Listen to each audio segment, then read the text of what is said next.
Cuando te quieres meter en el sector inmobiliario, las mejores oportunidades están cuando hay problemas. Y sí, ha habido mucho revuelo y habrá más, con políticas, con temas de huelgas, de inquilinos, de inquilinas y todo eso. Pero ahora veo que hay tanta poca vivienda en venta y en alquiler que lo lógico es que los precios sigan subiendo. ¿Cuál es la mejor estrategia inmobiliaria que puede seguir una persona? Sí que es cierto que hay operaciones en las que puedes ganar un 20, un 25, un 30%. Si con estas subidas de precios, ¿crees que puede llegar a haber una crisis social en España? Que la gente no pueda pagar los alquileres y se produzcan impagos masivos o problemas gordos. Ocupan especialmente casas en Cataluña. De hecho, el 50% de las denuncias de ocupación el año pasado fueron en Cataluña, de toda España. Ahora mismo pones un anuncio de alquiler y literalmente seleccionas a las personas para ocupar, para alquilar esa vivienda, esos inquilinos. Mucha gente se pregunta si realmente se puede comprar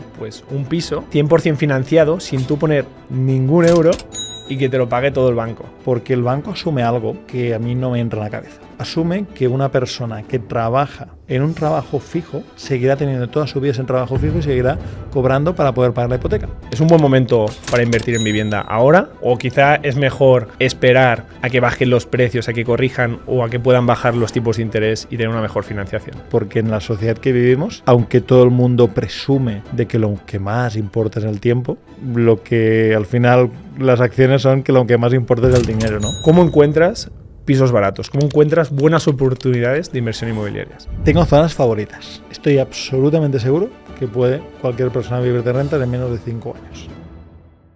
Hola, muy buenas a todos. Bienvenidos un día más a este nuevo episodio del podcast. Tenemos la suerte de tener aquí con nosotros a Pau Antó. Y bueno, para los que no sepáis quién es Pau Antó, él es economista, ha sido también profesor universitario, pero bueno, sobre todo es conocido por ser un experto en la inversión inmobiliaria. Tiene más de 15 años invirtiendo en inmuebles. Me acaba de comentar ahora mismo que han superado los 1.000 inmuebles invertidos, han invertido más de 20 millones durante el último año. En definitiva, es todo un experto en el sector, así que seguro que vamos a aprender mucho de él. Bienvenido, Pau. Muchas gracias, un placer hablar a tu comunidad de inmuebles, que es un campo que me apasiona. Bueno, Pau, a mí me gusta ir un poco al grano y empezar con temas de actualidad. Así que te voy a preguntar sobre la situación de España y cómo está el sector inmobiliario. Venimos de unas subidas de precios, ¿no? Los precios de los inmuebles no paran de subir. Han superado ya los precios del boom inmobiliario del 2007. Tenemos a gente bastante preocupada, ¿no?, con este tema. Incluso ha habido huelgas de alquileres, a lo que han llamado huelgas de alquileres. Sindicatos promoviendo que no se paguen los alquileres. ¿Cómo ves tú la situación del sector inmobiliario en España? Me gustaría ser pesimista, pero soy más optimista que nunca. Y es curioso porque durante toda mi vida, desde que empecé en 2012, que era un momento muy complejo, no quería nadie comprar ni un inmueble. Luego vinieron años buenos, por fin, y en 2018, 2019 habían también sombras, pensando, ha subido mucho y demás. Luego 2020, la pandemia, el COVID. Pero ahora veo que hay tanta poca vivienda en venta y en alquiler que lo lógico es, falta vivienda y lo lógico es que los precios sigan subiendo. Y sí, ha habido mucho revuelo y habrá más, con políticas, con temas de huelgas, de inquilinos, de inquilinas y todo eso. Pero el precio se debe fijar por oferta y demanda, y los inversores y los economistas decimos que para solventar este problema lo que habría que hacer es aumentar la posibilidad de que se alquilasen más pisos o de que se vendiesen más pisos. Esto a corto plazo es difícil de que ocurra, porque un piso no es algo que puedas producir rápidamente. Tú entras en un restaurante y dices, quiero un plato de macarrones. Bueno, pues quizá en 15 minutos te lo tienen preparado, pero tú no puedes decir, quiero 50.000 pisos.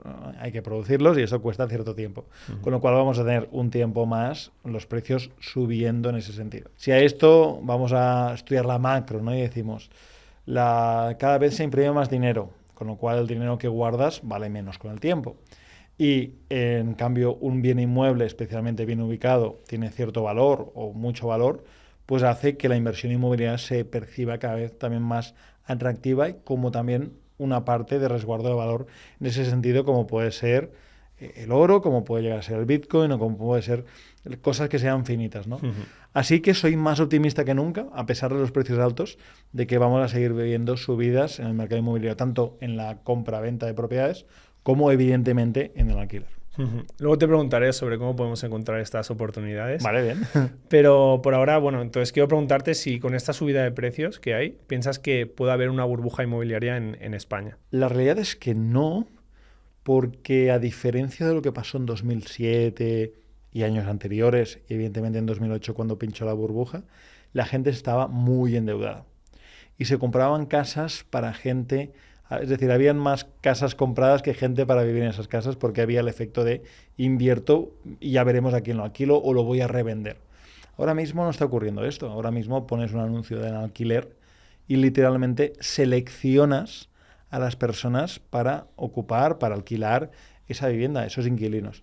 Y eso está ocurriendo porque hay mucha falta de vivienda, con lo cual lo lógico es pensar que los precios seguirán subiendo. ¿Hasta dónde? Nadie lo sabe, soy economista y no tenemos la bola mágica, pero es cierto que viendo oferta y demanda, lo más razonable y lo más normal es que los precios sigan subiendo, al menos unos cuantos años más. Entonces, bueno, tú dirías que tu pronóstico es eso, subidas de precio y que no estamos en una burbuja inmobiliaria, ¿no? Que no estamos en este escenario como ocurrió pues, en la crisis de 2008 que todos conocemos. Además, creo que cuando alguien comete un error, o muchos cometemos un error, se tiende a autorregular las cosas. Y los bancos también han autorregulado esos préstamos que daban al 100% o el ciento y pico por cien, conocidos por todos, ya no se dan. Claro. Los bancos dan el 70, 80, a veces el 90%, pero les cuesta mucho dar el 100%. Y generalmente cuando te dan el 100% o porcentaje así, es con garantías adicionales. No solo esa propiedad, sino dando alguna otra propiedad o ignorando algún activo de inversión, por ejemplo.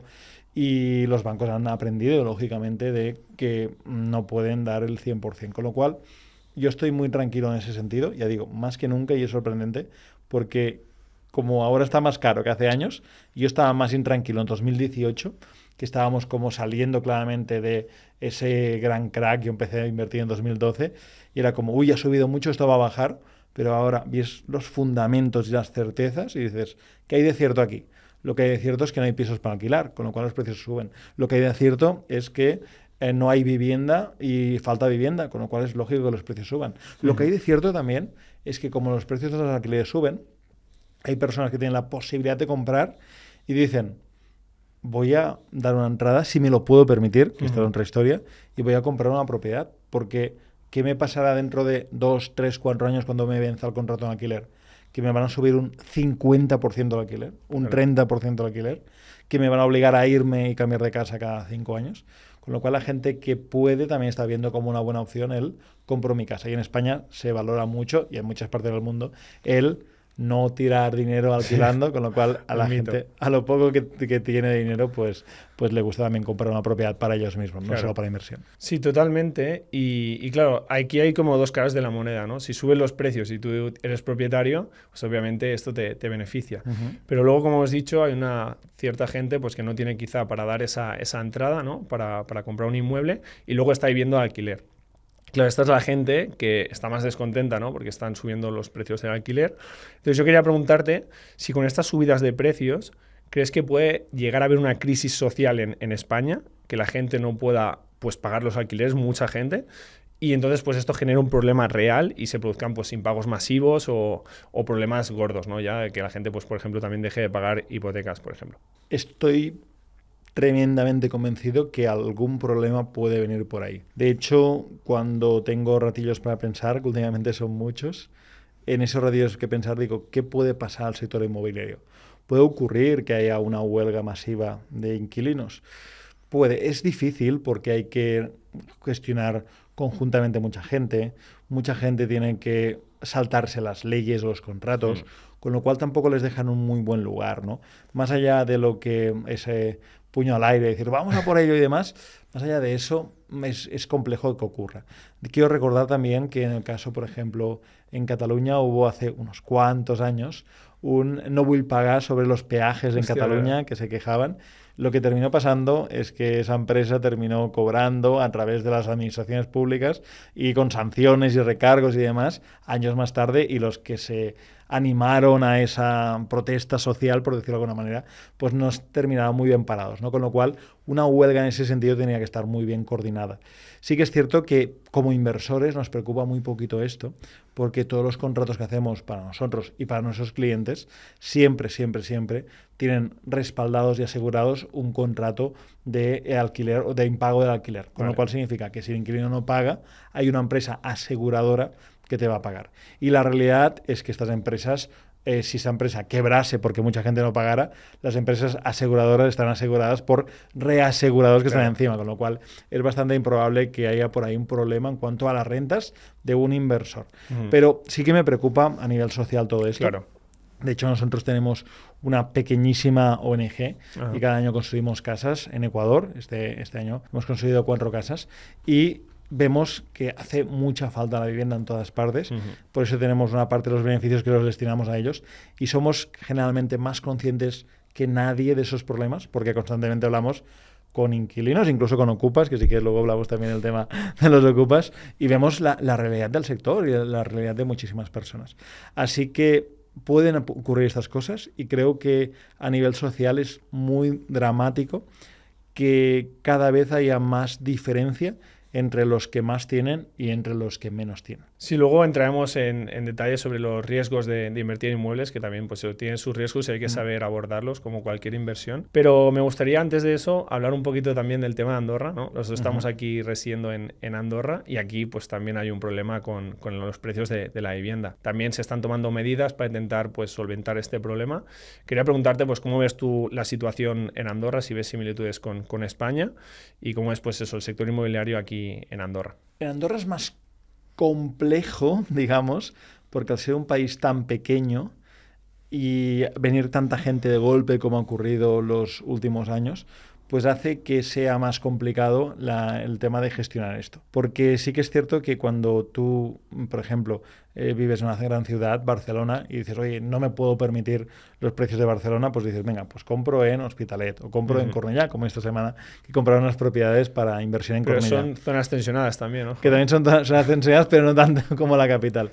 Lo que sí que es cierto es que Andorra, al ser un país pequeño, lo que está haciendo Andorra es que está expulsando a cierta parte de los trabajadores del país porque no pueden permitirse vivir allí.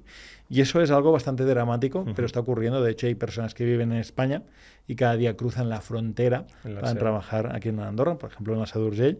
Y eso ocurre también en otros países, como por ejemplo en Mónaco, que hay gente que, por ejemplo, vive en Niza y se va a trabajar con el tren, que además está muy bien comunicado, con el tren en este caso, lo tienen mejor que los de la Seu y la Andorra, que no hay tren aquí, pero en ese sentido es algo que siempre ha pasado y es triste. Tenemos también la creencia o la idea, porque hace años nuestros padres, abuelos, trabajaban y vivían muy cerca. Claro.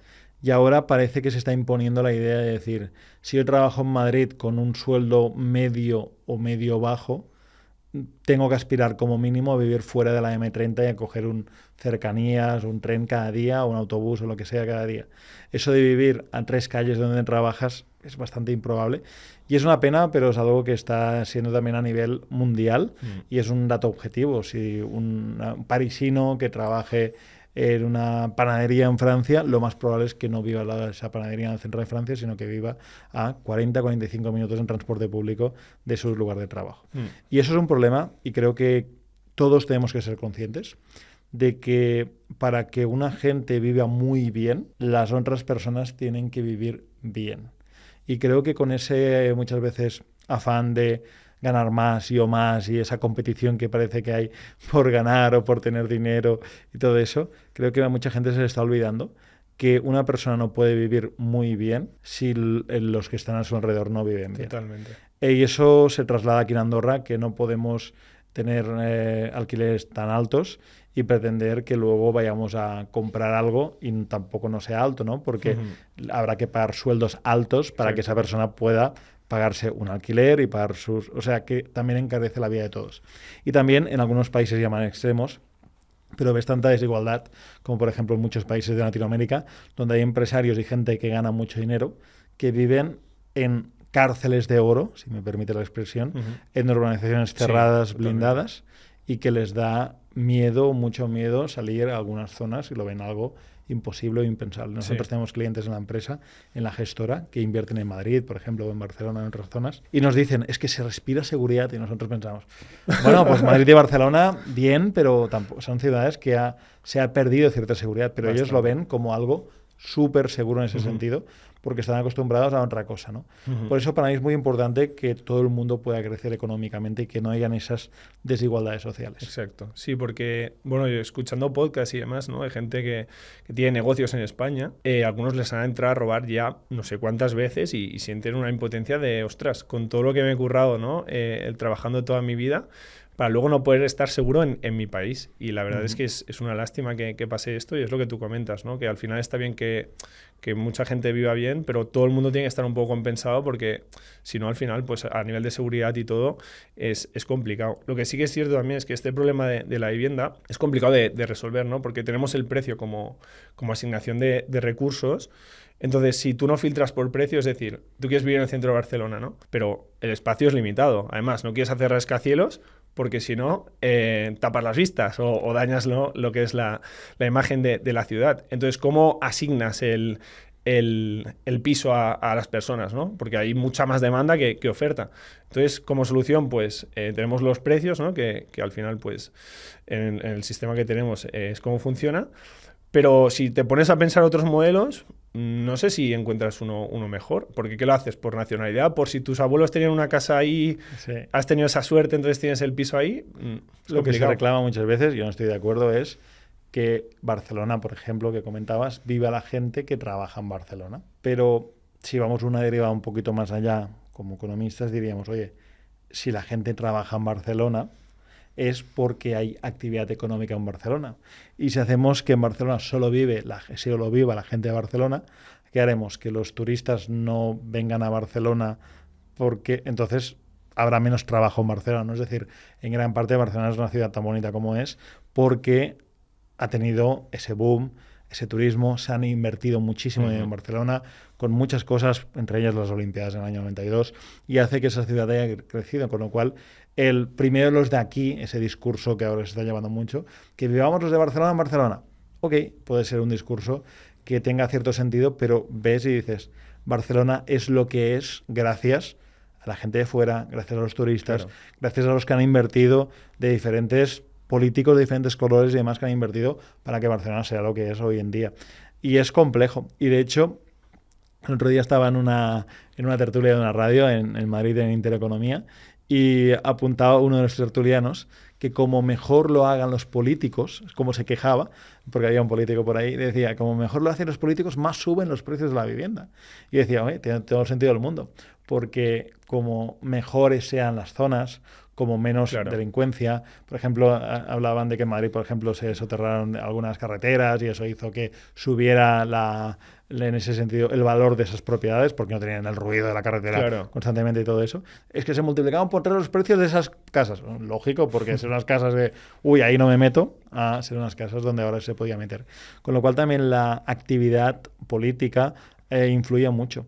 Pero no hay una solución, porque el terreno es limitado. Y hablando de terreno limitado, volviendo aquí a Andorra, muchas veces se dice, Andorra tiene un terreno limitado, y es cierto, y porque tiene 2 limitaciones. Digamos, una es el tipo de geografía que tiene, que al final tienes las montañas, que si bien puedes construir las montañas, es mucho más costoso porque la piedra que hay que rascar ahí y picar es algo tremendo. Y luego también tienes la solución, que no a todo el mundo le gusta, pero en el centro de una población de Andorra, que se llama Escaldes, se han hecho y se prevén hacer más torres altas, con lo cual tienes en los mismos metros cuadrados de parcela, puedes construir mucho más. Y eso también es una posibilidad que no todo el mundo gusta. Y hay gente, no, porque esto está rompiendo lo que antes era la imagen. Sí, puede ser. Claro. Y Mónaco es así, por ejemplo. Sí, exacto. Así que dependerá de cómo también urbanísticamente se quieran construir las ciudades, de ir a un lado o al otro. Barcelona, Madrid. Madrid ha hecho algunos rascacielos de oficinas, por ejemplo. Pero están ahí más limitadas. En cambio, te vas a ciudades como Boston, Nueva York, Los Ángeles, Dubái. Oye, no te planteas que construyamos igual que construimos en gran parte de Europa. Depende de lo que se quiera hacer, pero hay mucha más capacidad de construir de la que nos han dicho. Sí, yo creo que al final, bueno, como respuestas rápidas, obviamente hay que construir más. Y luego también está un tema de la deslocalización, ¿no? Que también por ahí puede venir parte de de la solución, porque sí que es verdad que en España, pues si miras dónde está concentrada la gente, no es en las grandes ciudades, y luego tenemos pues, la famosa España vaciada, que quizá pues mucha gente podría vivir ahí, sobre todo pues gente que trabaja online o con las nuevas tecnologías, y esto pues también si se fomenta el vivir en estas zonas, pues podría en parte pues eso, ¿no? Hacer que la gente viva mejor al final, porque si estás pagando un 50% de tus ingresos en vivienda es una auténtica locura y vas con el agua al cuello. Sí. Muy bien, Pau, pues hemos tocado un poquito el tema de actualidad. Yo creo que estamos situados todos en cómo está tanto el panorama en España como en Andorra. Pero bueno, la realidad es que todo el mundo necesita una vivienda para vivir en ella. Esto es así. Entonces, yo te quería preguntar, ¿cuál es la mejor estrategia inmobiliaria que puede seguir una persona? Una persona que nos está viendo aquí, que al final necesita vivir en un sitio, ¿qué hace? La mayor parte de la gente se plantea solo una opción, que es ahorrar y ahorrar para comprar una vivienda.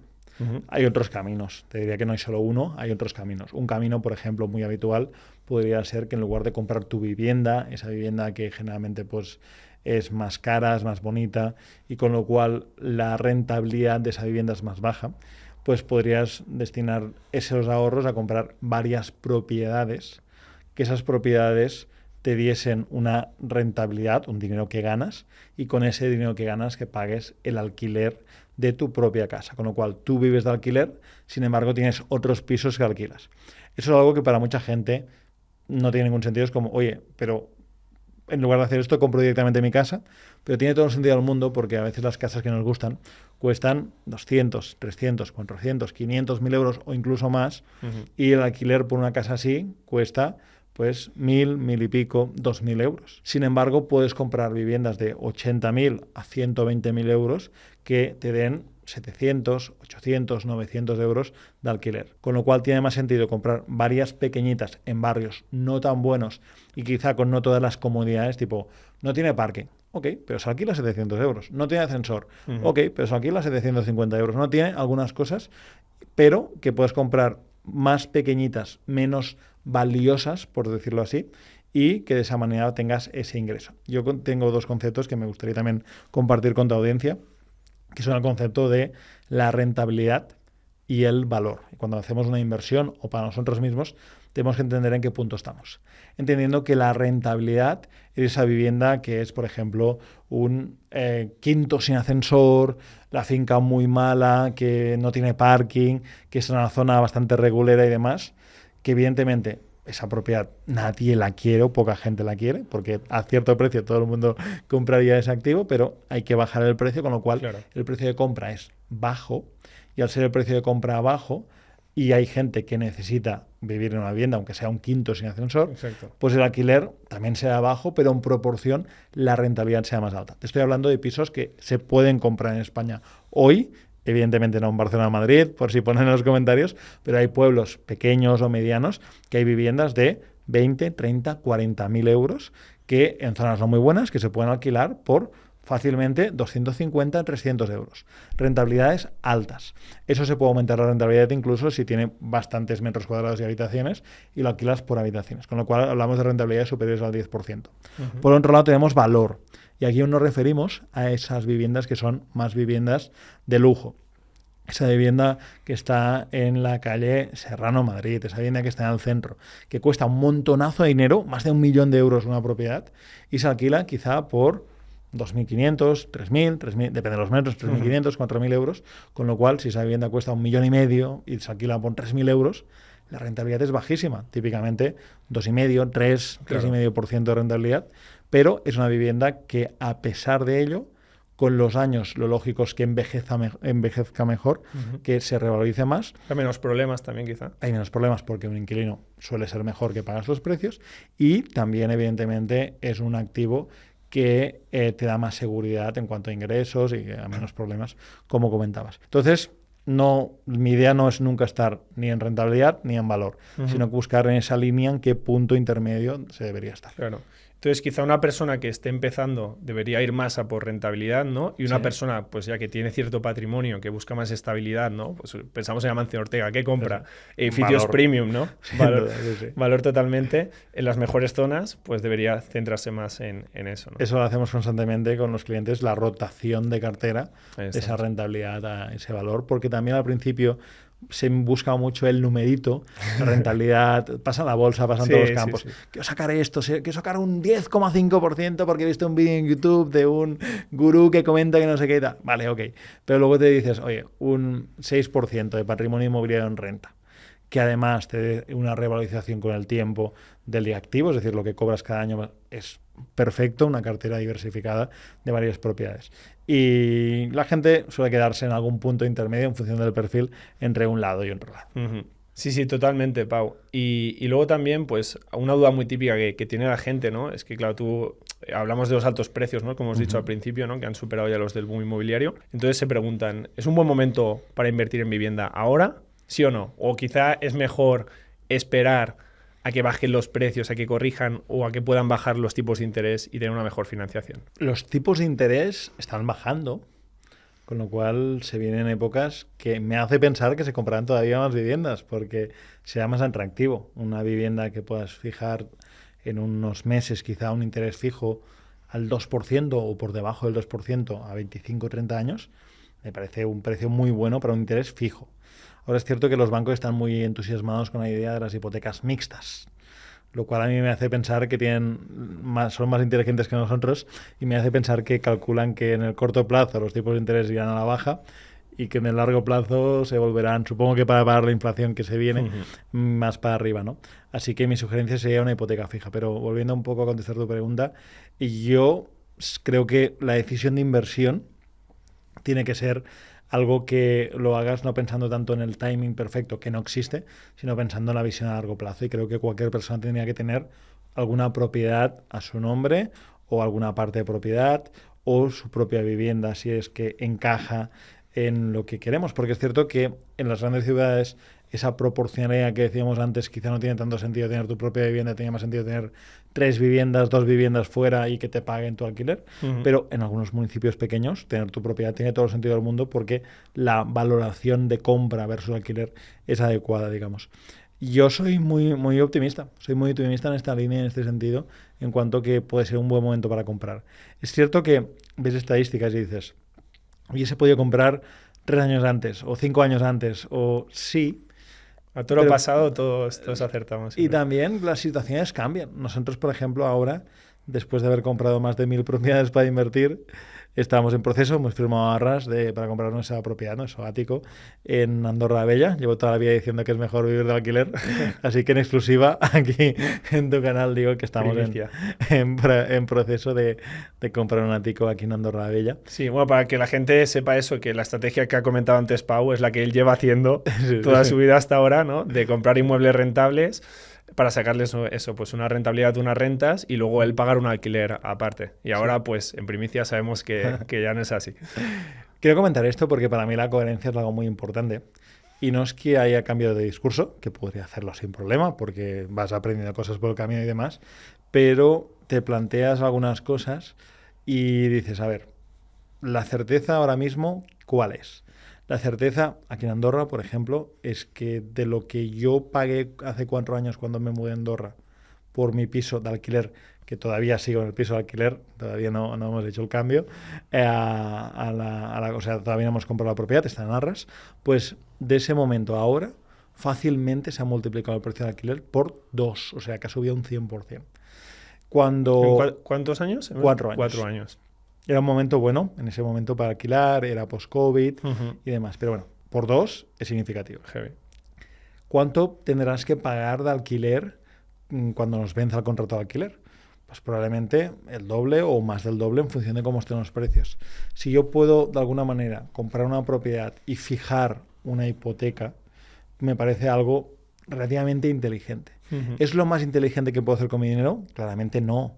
Sería mucho más inteligente esa entrada que voy a dar, más la reforma que haré en ese ático para dejarlo a nuestro gusto, sería mucho más inteligente invirtiendo, sacando la rentabilidad que sacamos cuando compramos, reformamos y vendemos propiedades y sacamos de media un 25% por operación. ¿Es algo que contribuye al bienestar con mi chica, de la familia, tener un sitio, un espacio, una estabilidad económica? Sí. ¿Es lo más inteligente? No, es algo que es una decisión más emocional que racional, sin duda. Entonces, también hay que pensar qué porcentaje representa esta vivienda referente a todo mi patrimonio. Claro, exacto. Y en mi caso en particular, con el patrimonio que tengo ahora, representa menos de un 10%, con lo cual también es un punto de decir, no me cambia mucho la foto sacrificar cierto dinero. Y luego mucha gente piensa, oye, Pau, tú que tienes un patrimonio, entiendo que vas a comprar este ático, irás a la notaría y dirás, toma el dinero y paga. No, yo voy a hacer una hipoteca. Una hipoteca, y los bancos dan una hipoteca al 80% para resguardarse de que si no pagas, pues digamos, la vivienda te cuesta, un número rápido, 1 millón, pues el 80% te darían 800.000 euros. Pues yo creo que el banco estoy hablando y me han dicho que me van a conceder, en lugar de un 80%, un 90%. Con lo cual voy a sobreendeudarme un poquito más. Y esto lo haré con garantías de fondos de inversión que compraré indexados a largo plazo para que el banco tenga la garantía de la propiedad y además la garantía de, en este sentido, esos fondos de inversión indexados, que ya me dirás tú cuáles son los mejores, en ese sentido, a largo plazo para esos 25 años que dura la hipoteca. Claro. Oye, ¿por qué no pago tocateja? Porque un tipo de interés menor al 3% fijo que pactaremos, referente a lo que puedes sacar con un vehículo de inversión indexado o con lo que puedes sacar, por ejemplo, invirtiendo en inmuebles, no tiene sentido que entierre tanto dinero en una propiedad y lo voy pagando mes a mes. Y muy bien, pues felicidades, Pau, por este movimiento. No, yo creo que es muy inteligente por esto que has comentado, y creo que hay que diferenciar mucho en las etapas que tiene cada persona, ¿no? O sea, tú ya tienes un patrimonio construido, es lo que decimos, este inmueble no te supone descapitalizarte porque encima te vas a financiar el 90%, supone un porcentaje relativamente bajo de todo tu patrimonio, entonces puedes sacrificar un poco de rentabilidad por tener otras cosas, por estar pues más cómodo con tu pareja, pues poder tener el piso a tu gusto, pues todos estos temas que al final en la vida no todos son números, ¿no? Sí.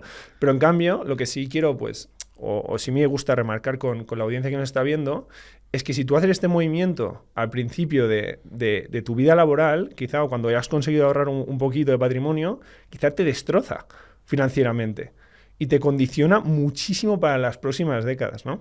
Entonces hay que tener cuidado con estos primeros movimientos inmobiliarios que haces, porque si te descapitalizas y haces una mala inversión, ojo, porque te está condicionando muchísimo tu futuro.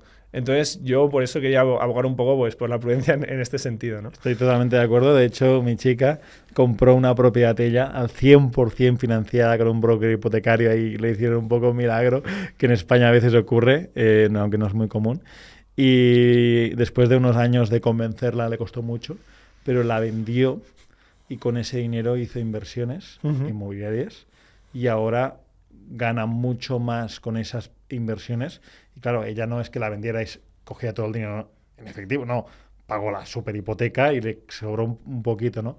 Y hace operaciones de alquilar pisos en Barcelona y realquilarlos, por ejemplo, y le saca mucho más a esas decenas de miles de euros que le sobraron por el beneficio que tuvo en esa propiedad con la subida, porque compró relativamente bien. Entonces, lo que quiero decirte con esto es que al principio tiene sentido mover el dinero antes de comprar tu propiedad. La gente joven, creo que a veces nos gusta la idea de salir de la carrera o de los estudios o de donde sea y tener la vida que tienen nuestros padres, pero la vida que tienen nuestros padres han trabajado mucho tiempo para tenerla, con lo cual tampoco es justo que a los 25 o 30 años tengamos una casa, tengamos esto, las comodidades, y es normal que tengamos que estar unos años trabajando y esforzándonos para crear nuestro propio futuro. Totalmente, Pau. Y ahora quería preguntarte, pues, ¿qué rentabilidad puede esperar una persona que invierte en inmuebles? Pues hemos dicho antes, desde el 2-3% de esa gente hiperconservadora que compra cosas muy bonitas, pero no tan rentables, hasta, te diría que lo que quieras, y lo que quieras, si nos ponemos en el máximo, podemos hablar de rentabilidades cercanas al 100%. ¿Cómo? Comprando propiedades que estén destrozadísimas, claro. O sea, comprando todo el boleto de problemas. Compras una propiedad destrozada, que esté ocupada, que tenga problemas urbanísticos, que no sé qué, cuando sabes solucionar todas estas cosas puedes conseguir rentabilidades muy bestias. ¿Es lógico pensar, gana un 100% de rentabilidad en inmuebles? No es lógico pensar esto.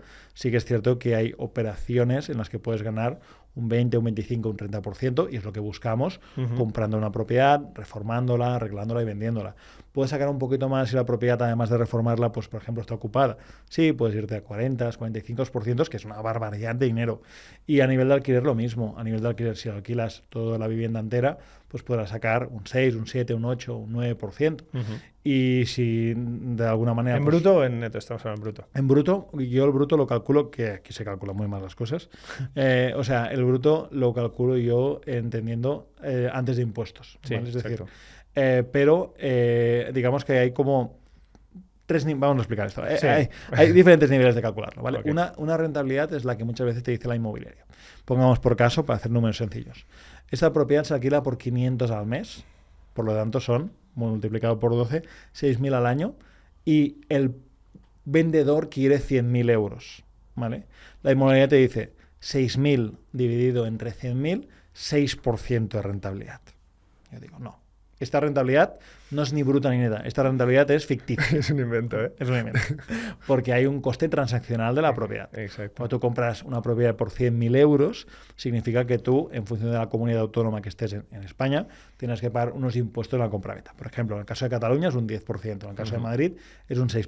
Pongamos el caso de Cataluña, que es más fácil. El 10% de 100.000 euros tienes que pagar 10.000 euros. Significa que no te cuesta 100.000, te cuesta 110.000. Ok. Luego, el notario cobra algo de dinero. La gestoría que te lo presenta o el registro de la propiedad te cobra algo de dinero. Pongamos 1.500 euros. Ya te vas a estos 110, ya son 111.500. ¿Vale? Luego a veces hay que pintar esto, hay que cambiar unas puertas, hay cierta reforma. A veces pagas la comisión en la compra, aunque habitualmente en la mayor parte de zonas de España lo paga el vendedor, pero a veces se paga algo. Todo esto es lo que engrosa la inversión. Y luego, en cuanto al alquiler, dices, ¿se alquila por 500 euros? Sí. Pero, ¿verdad que la comunidad de vecinos está limpia y hay que pagar una comunidad de vecinos? ¿Verdad que la luz del ascensor no es gratis? ¿Verdad que el ayuntamiento cada año pide unos impuestos de tasas, de basuras, del IBI, etcétera y tal? Sí. Bueno, pues hay que descontar esto, con lo cual los 500 no son 500. Los 500 son 455 al mes. Por ejemplo, si la comunidad es muy bajita, si no sea incluso menos. 455 al mes. Entonces dices, vale, he invertido 115 y percibo 455. Y eso es lo que llamamos la rentabilidad antes de impuestos, Sí, digamos, antes de pero la rentabilidad de verdad, que es la que calculamos siempre cuando comparamos escenarios. Y luego aquí, en función de si lo compras con la empresa, si tienes bonificaciones, si lo compras de título personal, si lo alquilas, ahí hay ciertas bonificaciones y la neta fiscal, digamos, cada uno se lo tenía que calcular. Claro, es muy, muy particular. Claro, porque vosotros, Pau, con vuestra gestora, que permitís invertir a otra gente, ¿qué modalidades ofrecéis? Y es eso, ¿qué rentabilidad se puede esperar pues para eso? Una persona normal que no se quiere ocupar él pues, de invertir en inmuebles por su cuenta y lo quiere hacer con vosotros. ¿Qué rentabilidad puede esperar esa persona? Nosotros con la gestora, de manera pública y abierta, ofrecemos 2 modalidades de inversión y a nivel privado, que ahora te contaré, ofrecemos una tercera. De manera abierta públicamente ofrecemos la posibilidad de que nosotros busquemos propiedades por ti y que estas propiedades tú las puedas comprar a tu nombre, con o sin hipoteca, pero están a tu nombre, y nos encargamos de todo el proceso, de la búsqueda, de la negociación, temas legales, fiscales, te acompañamos en la compraventa, incluso si quieres, hacemos una reforma por ti y dejamos el piso listo y te lo alquilamos. O sea, todo el proceso, que la vivienda esté a tu nombre y la alquiles.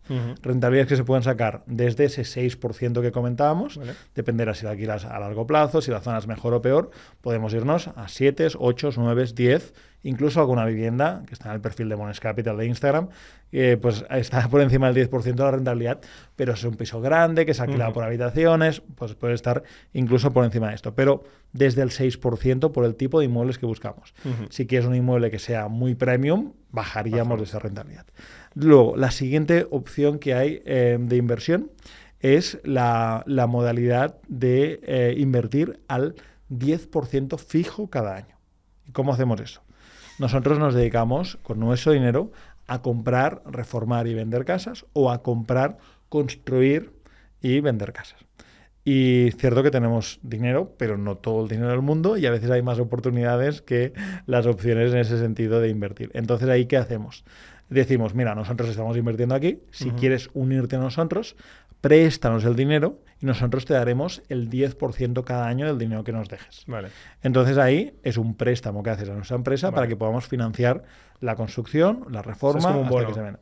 Es un bono, sí, es un bono corporativo que nuestra empresa emite, no en el mercado, digamos, primario o secundario de la bolsa, pero es un contrato privado que hacemos, que incluso se puede elevar a público, si el inversor quiere o lo que sea, y es decir, que se puede firmar en notaría.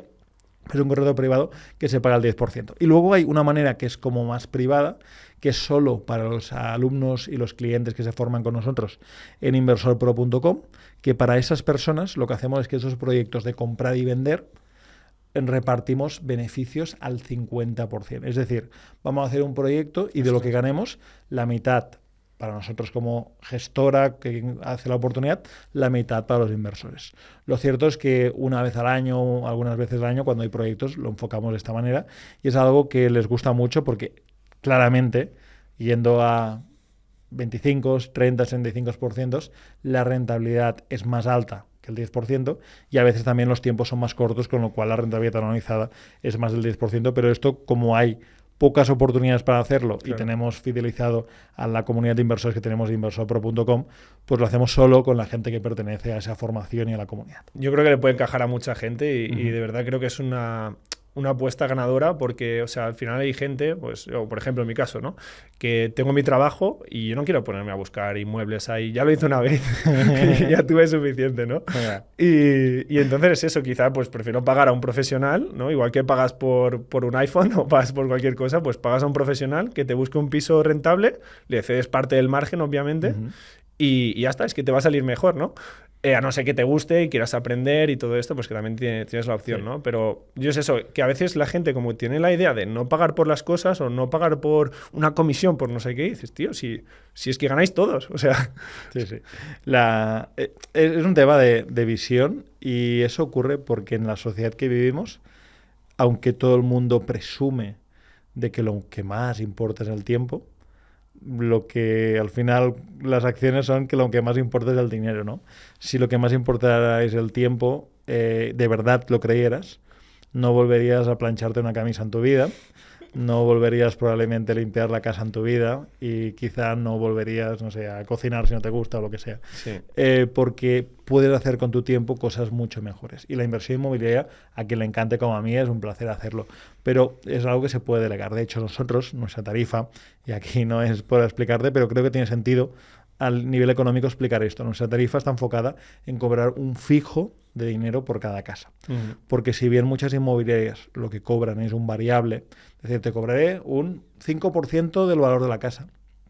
Indirectamente tienen incentivos en que la casa se venda lo más cara posible para cobrar más. Exacto. Nosotros al cobrar un fijo y trabajar 100% para el inversor que compra, buscamos bajar el precio lo máximo posible porque vamos a cobrar lo mismo si la casa se compra por 50.000 que si se compra por más de 400.000, que también hemos comprado algunas y cobramos exactamente la misma tarifa. Con lo cual, eso nos alinea mucho en ese sentido a nivel de intereses. Tiene sentido y me ha gustado mucho la reflexión que has hecho sobre el tiempo y justo aprovecho para comentar que en mi newsletter justo he preparado hace nada una entrega que se dice ¿cuánto vale tu tiempo? Y justo animo a la gente a que haga la reflexión de calcular, pues eso, ¿no? Cuántas horas estás trabajando, cuánto cobras por hora, por ejemplo, y que estimes cuánto vale tu tiempo, ¿no? Y entonces pone un ejemplo de, por ejemplo, pues a mí no me gusta ir a comprar al Mercadona, ¿no?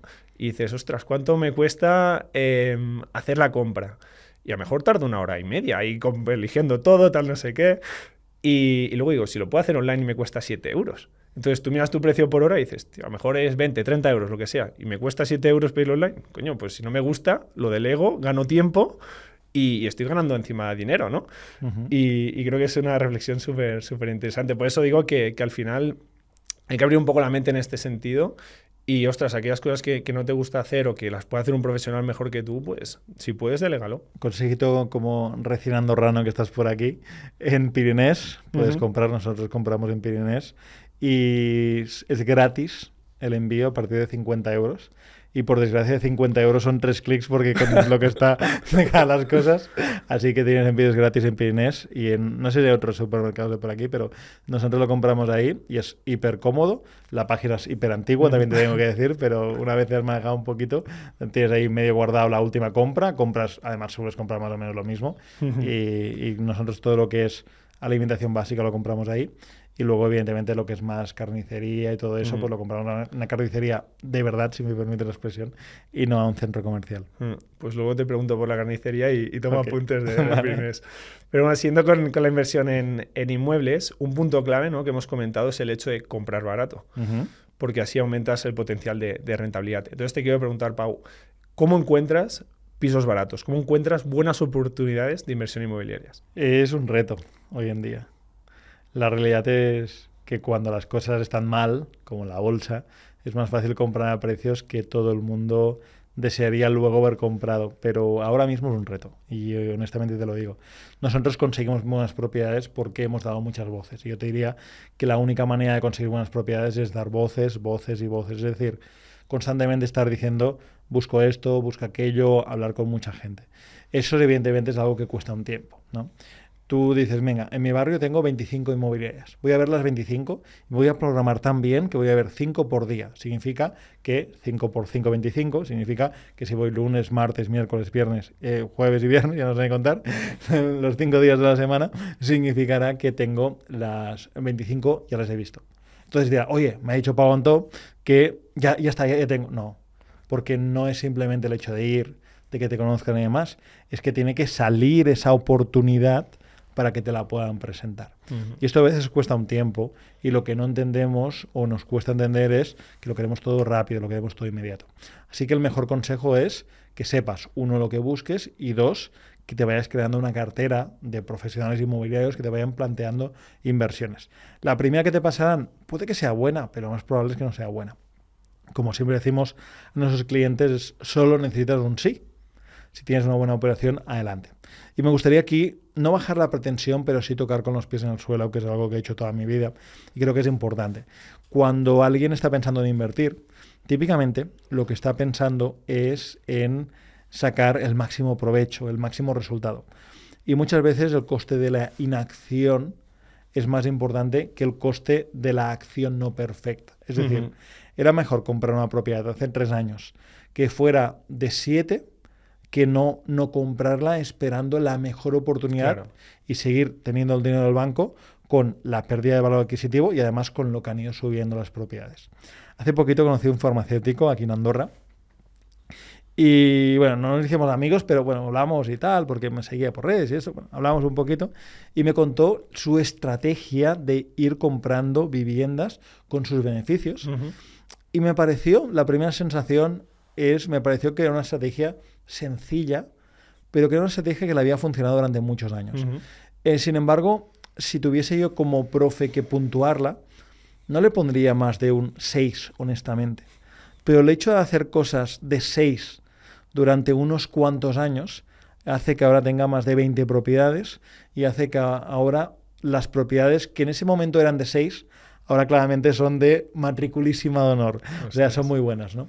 Entonces, a veces es mejor hacer esa inversión que no es perfecta, pero que con el tiempo te va corrigiendo. Comprar un buen valor, comprar un buen fondo indexado, aunque sea en un momento de mercado alto, puede que en el corto plazo tengas esa sensación de lo habré hecho bien o no, pero en largo plazo, en los buenos activos, corrige esas imperfecciones, digamos. Me ha parecido brutal esta reflexión.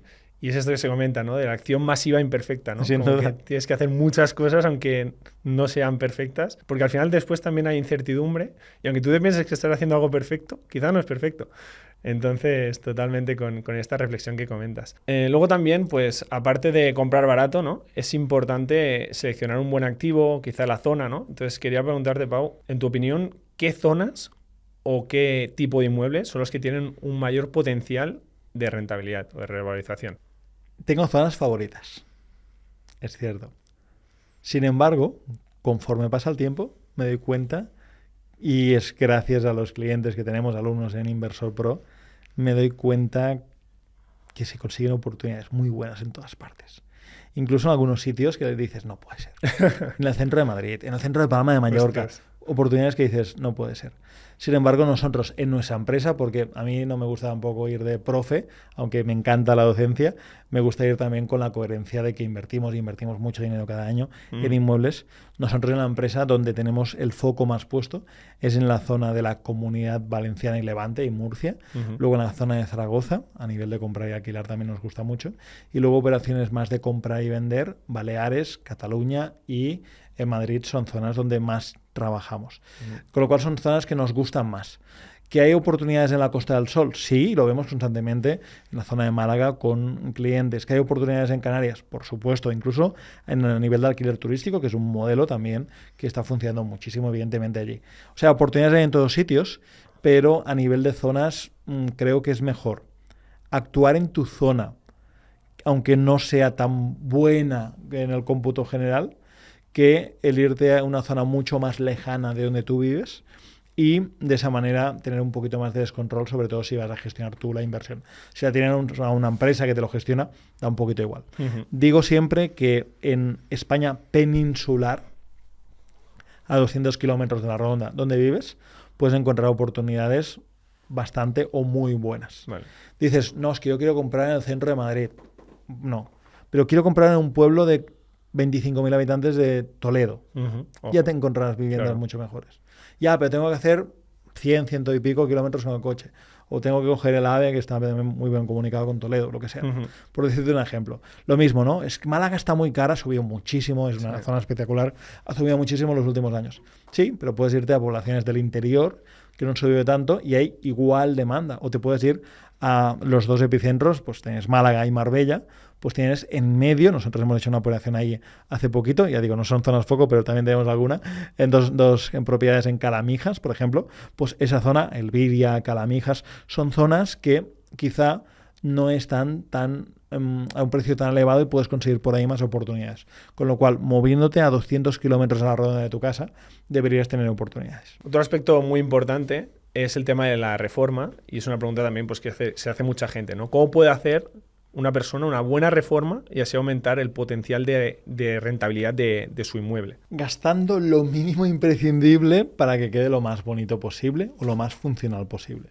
Las personas compramos por los ojos, eso es así, y muchas veces hacerlo excepcional o hacerlo bien cambia mucho el presupuesto, pero no es suficiente, no es necesario. Por ejemplo, nosotros tenemos un concepto que hablamos siempre de la reforma óptima. La reforma óptima es, por ejemplo, poner algo así, que queda muy bonito, pero no es la reforma que quizás sería ideal, ¿vale? Ahora se está llevando mucho este tipo de acabados, pero es cierto que probablemente haya otro tipo de acabados que sean como más permanentes. Cuando nos referimos, por decirte un concepto, a la reforma ideal, nos referimos a lo que tú pondrías en tu casa. Tú ves una cocina antigua en tu casa y dirías, mira, todo nuevo. ¿Por qué? Porque es mi casa y demás. Sí. En cambio, una reforma óptima sería, a ver, ¿qué puedo aprovechar de aquí? No, el mueble está muy bien. Lo que pasa es que tiene la baldosa, no tiene la cenefa esa antigua y tal. Porque podemos pintar las baldosas. Claro. O podemos poner un vinilo encima con cierto color o de color blanco, lo que sea, para de esa manera pegar ahí eso y que quede bien y, digamos, tapar el desperfecto o eso que parece antiguo. Los muebles también, sí. ¿Por qué tenemos que panelar una cocina? Sería como ponerla toda así de madera, que no se vean los electrodomésticos. Puede perfectamente quedar la nevera a vistas, por ejemplo. Entonces son esas pequeñas cosas que lo que hacen es que en lugar de gastar miles de euros, pues nos ahorremos en cada reforma fácilmente 3, 4, 5, 8, 10.000 euros en función del presupuesto. Y eso hace la diferencia. Para el alquiler, nosotros somos muy partidarios de poquita reforma y que quede correcto, funcional y ya está. Para vender la propiedad sí que es cierto que tienes que poner, como la gente se ve viviendo ahí más tiempo, claro, lo compran, y tienes que ser un poquito más, digamos, fino y poner un poquito más de dinero. Pero la cabeza fría y pensar también si ese gasto en la reforma se va a repercutir en tu bolsillo. Es decir, si la inversión en la reforma es un gasto para vender o es una inversión. Vale. Para mí, si pongo 50.000 euros, una reforma grande, una reforma, y yo compro la propiedad, vamos a poner un número. Si yo compro una propiedad en 100.000 euros, para hacer los números fáciles, y la vendiese mañana, debería ganarle dinero porque significa que compraba por debajo del precio de mercado. Sí. Es decir, y si luego, imagina que le ganara 10.000 euros solo. Bien, si yo pongo 50.000 euros en la reforma, significa que tendría que venderla 110 más 50, mínimo a 160. Con lo cual, la rentabilidad de la reforma la voy a calcular, es decir, si consigo vender la propiedad en 180, significará que 10.000 me lo dan, que he conseguido un descuento sobre el precio de mercado, y esos 20.000 adicionales, de 160 a 180, me los da el haber gastado esos 50.000. Lo que veo como error muchas veces es que hay gente que compra a precios muy parecidos al precio de mercado, y el segundo error que veo es que hay gente que gasta demasiado en la reforma y a veces hubiese podido ganar, digamos, más dinero si no hubiese hecho una reforma tan importante. Así que es importante no gastar en exceso en esa reforma. Entonces, ¿cuál dirías que es el mayor error que comete la gente haciendo una reforma? Gastar demasiado y hacer cosas porque les gusta el resultado, pero que no va a valorar el cliente. Y valorar no significa, oh, qué bonito. Valorar significa cuánto pagas porque esto esté en esta casa. Vale. O sea, valorar es que lo paguen. Ahora vamos con otro tema que también, bueno, hay creo que disparidad de opiniones y que es un poco mito también, ¿no? Entonces, mucha gente se pregunta si realmente se puede comprar pues un piso 100% financiado sin tú poner ningún euro y que te lo pague todo el banco, ¿no? Que algunos gurús pues venden esto como súper fácil. Entonces, quería saber tu opinión al respecto. Es muy complicado. Es muy complicado. Es cierto que pueden haber ejemplos. Y no digo que estos gurús, que últimamente hay muchos de gurús inmobiliarios, pues estén mintiendo, no, para nada digo esto, pero a veces se hace de la excepción la norma y no debería ser así. Puede que haya una persona que por sus circunstancias el banco le quiera mucho y le dé un 100%, sí, porque tiene patrimonio, porque usa algún truquillo y demás, sí, puede llegar a ocurrir esto, pero es poco probable. Si hablamos a la mayor parte de la población, que tú vayas al banco y te diga que te va a dar el 100% y además los gastos y los impuestos y la reforma que quieres hacer después, es utópico pensar que eso va a ocurrir. En 2007, cuando daban las hipotecas Cayenne, creo que le llamaban, Sí, te financiaban hasta el Porsche, ahí sí, ¿no? Pero ahora ha sí. cambiado. Ahora, porque han corregido y han visto que esto no era lógico. No tiene sentido. No tiene ningún sentido. Entonces, eso no es... Puede que a alguna persona se las den. Nosotros en nuestra comunidad de inversores tenemos gente... Me han financiado al 100%, pero lo celebramos como una victoria casi de algo poco común, porque sabemos y somos conscientes como personas sensatas que te pueden financiar el 70, el 80, el 90%. Un 100% al banco le cuesta porque ya lo pasó muy mal muchos bancos por financiar demasiado, ¿no? Entonces cuesta. Sí que es cierto que evidentemente puedo conseguir financiar el 100 y pico % y no poner nada. Si le pongo más garantías, si yo al banco le digo, mira, dame el 130% para esto, para la reforma, para dar, ok, pero no será contra la casa. Será contra la casa, será quizá contra otra casa que tengo libre de cargas y hipoteco, y será contra unos fondos de inversión que tengo ahí que ignoro. Entonces igual sí que te lo dan, pero no nos engañemos pensando que te lo dan por la casa. No, te lo dan porque tienes un patrimonio con el que avalas que en esa operación te financien más porque pones más patrimonio, pones más carne encima de la mesa para que te lo financien. Con lo cual yo soy un poco escéptico en esto. Y es cierto que a veces se usa la excepción para decir, mira, es posible. Bueno, es posible en esta persona que le da un dinero, que tiene esto, que tiene aquello, que tiene, pero no es la norma. Hay que contar toda la película. Sí. ¿Y cómo puede una persona conseguir la mejor financiación para su inmueble? Hablando con muchos bancos es fundamental porque ponerlos a competir es importante.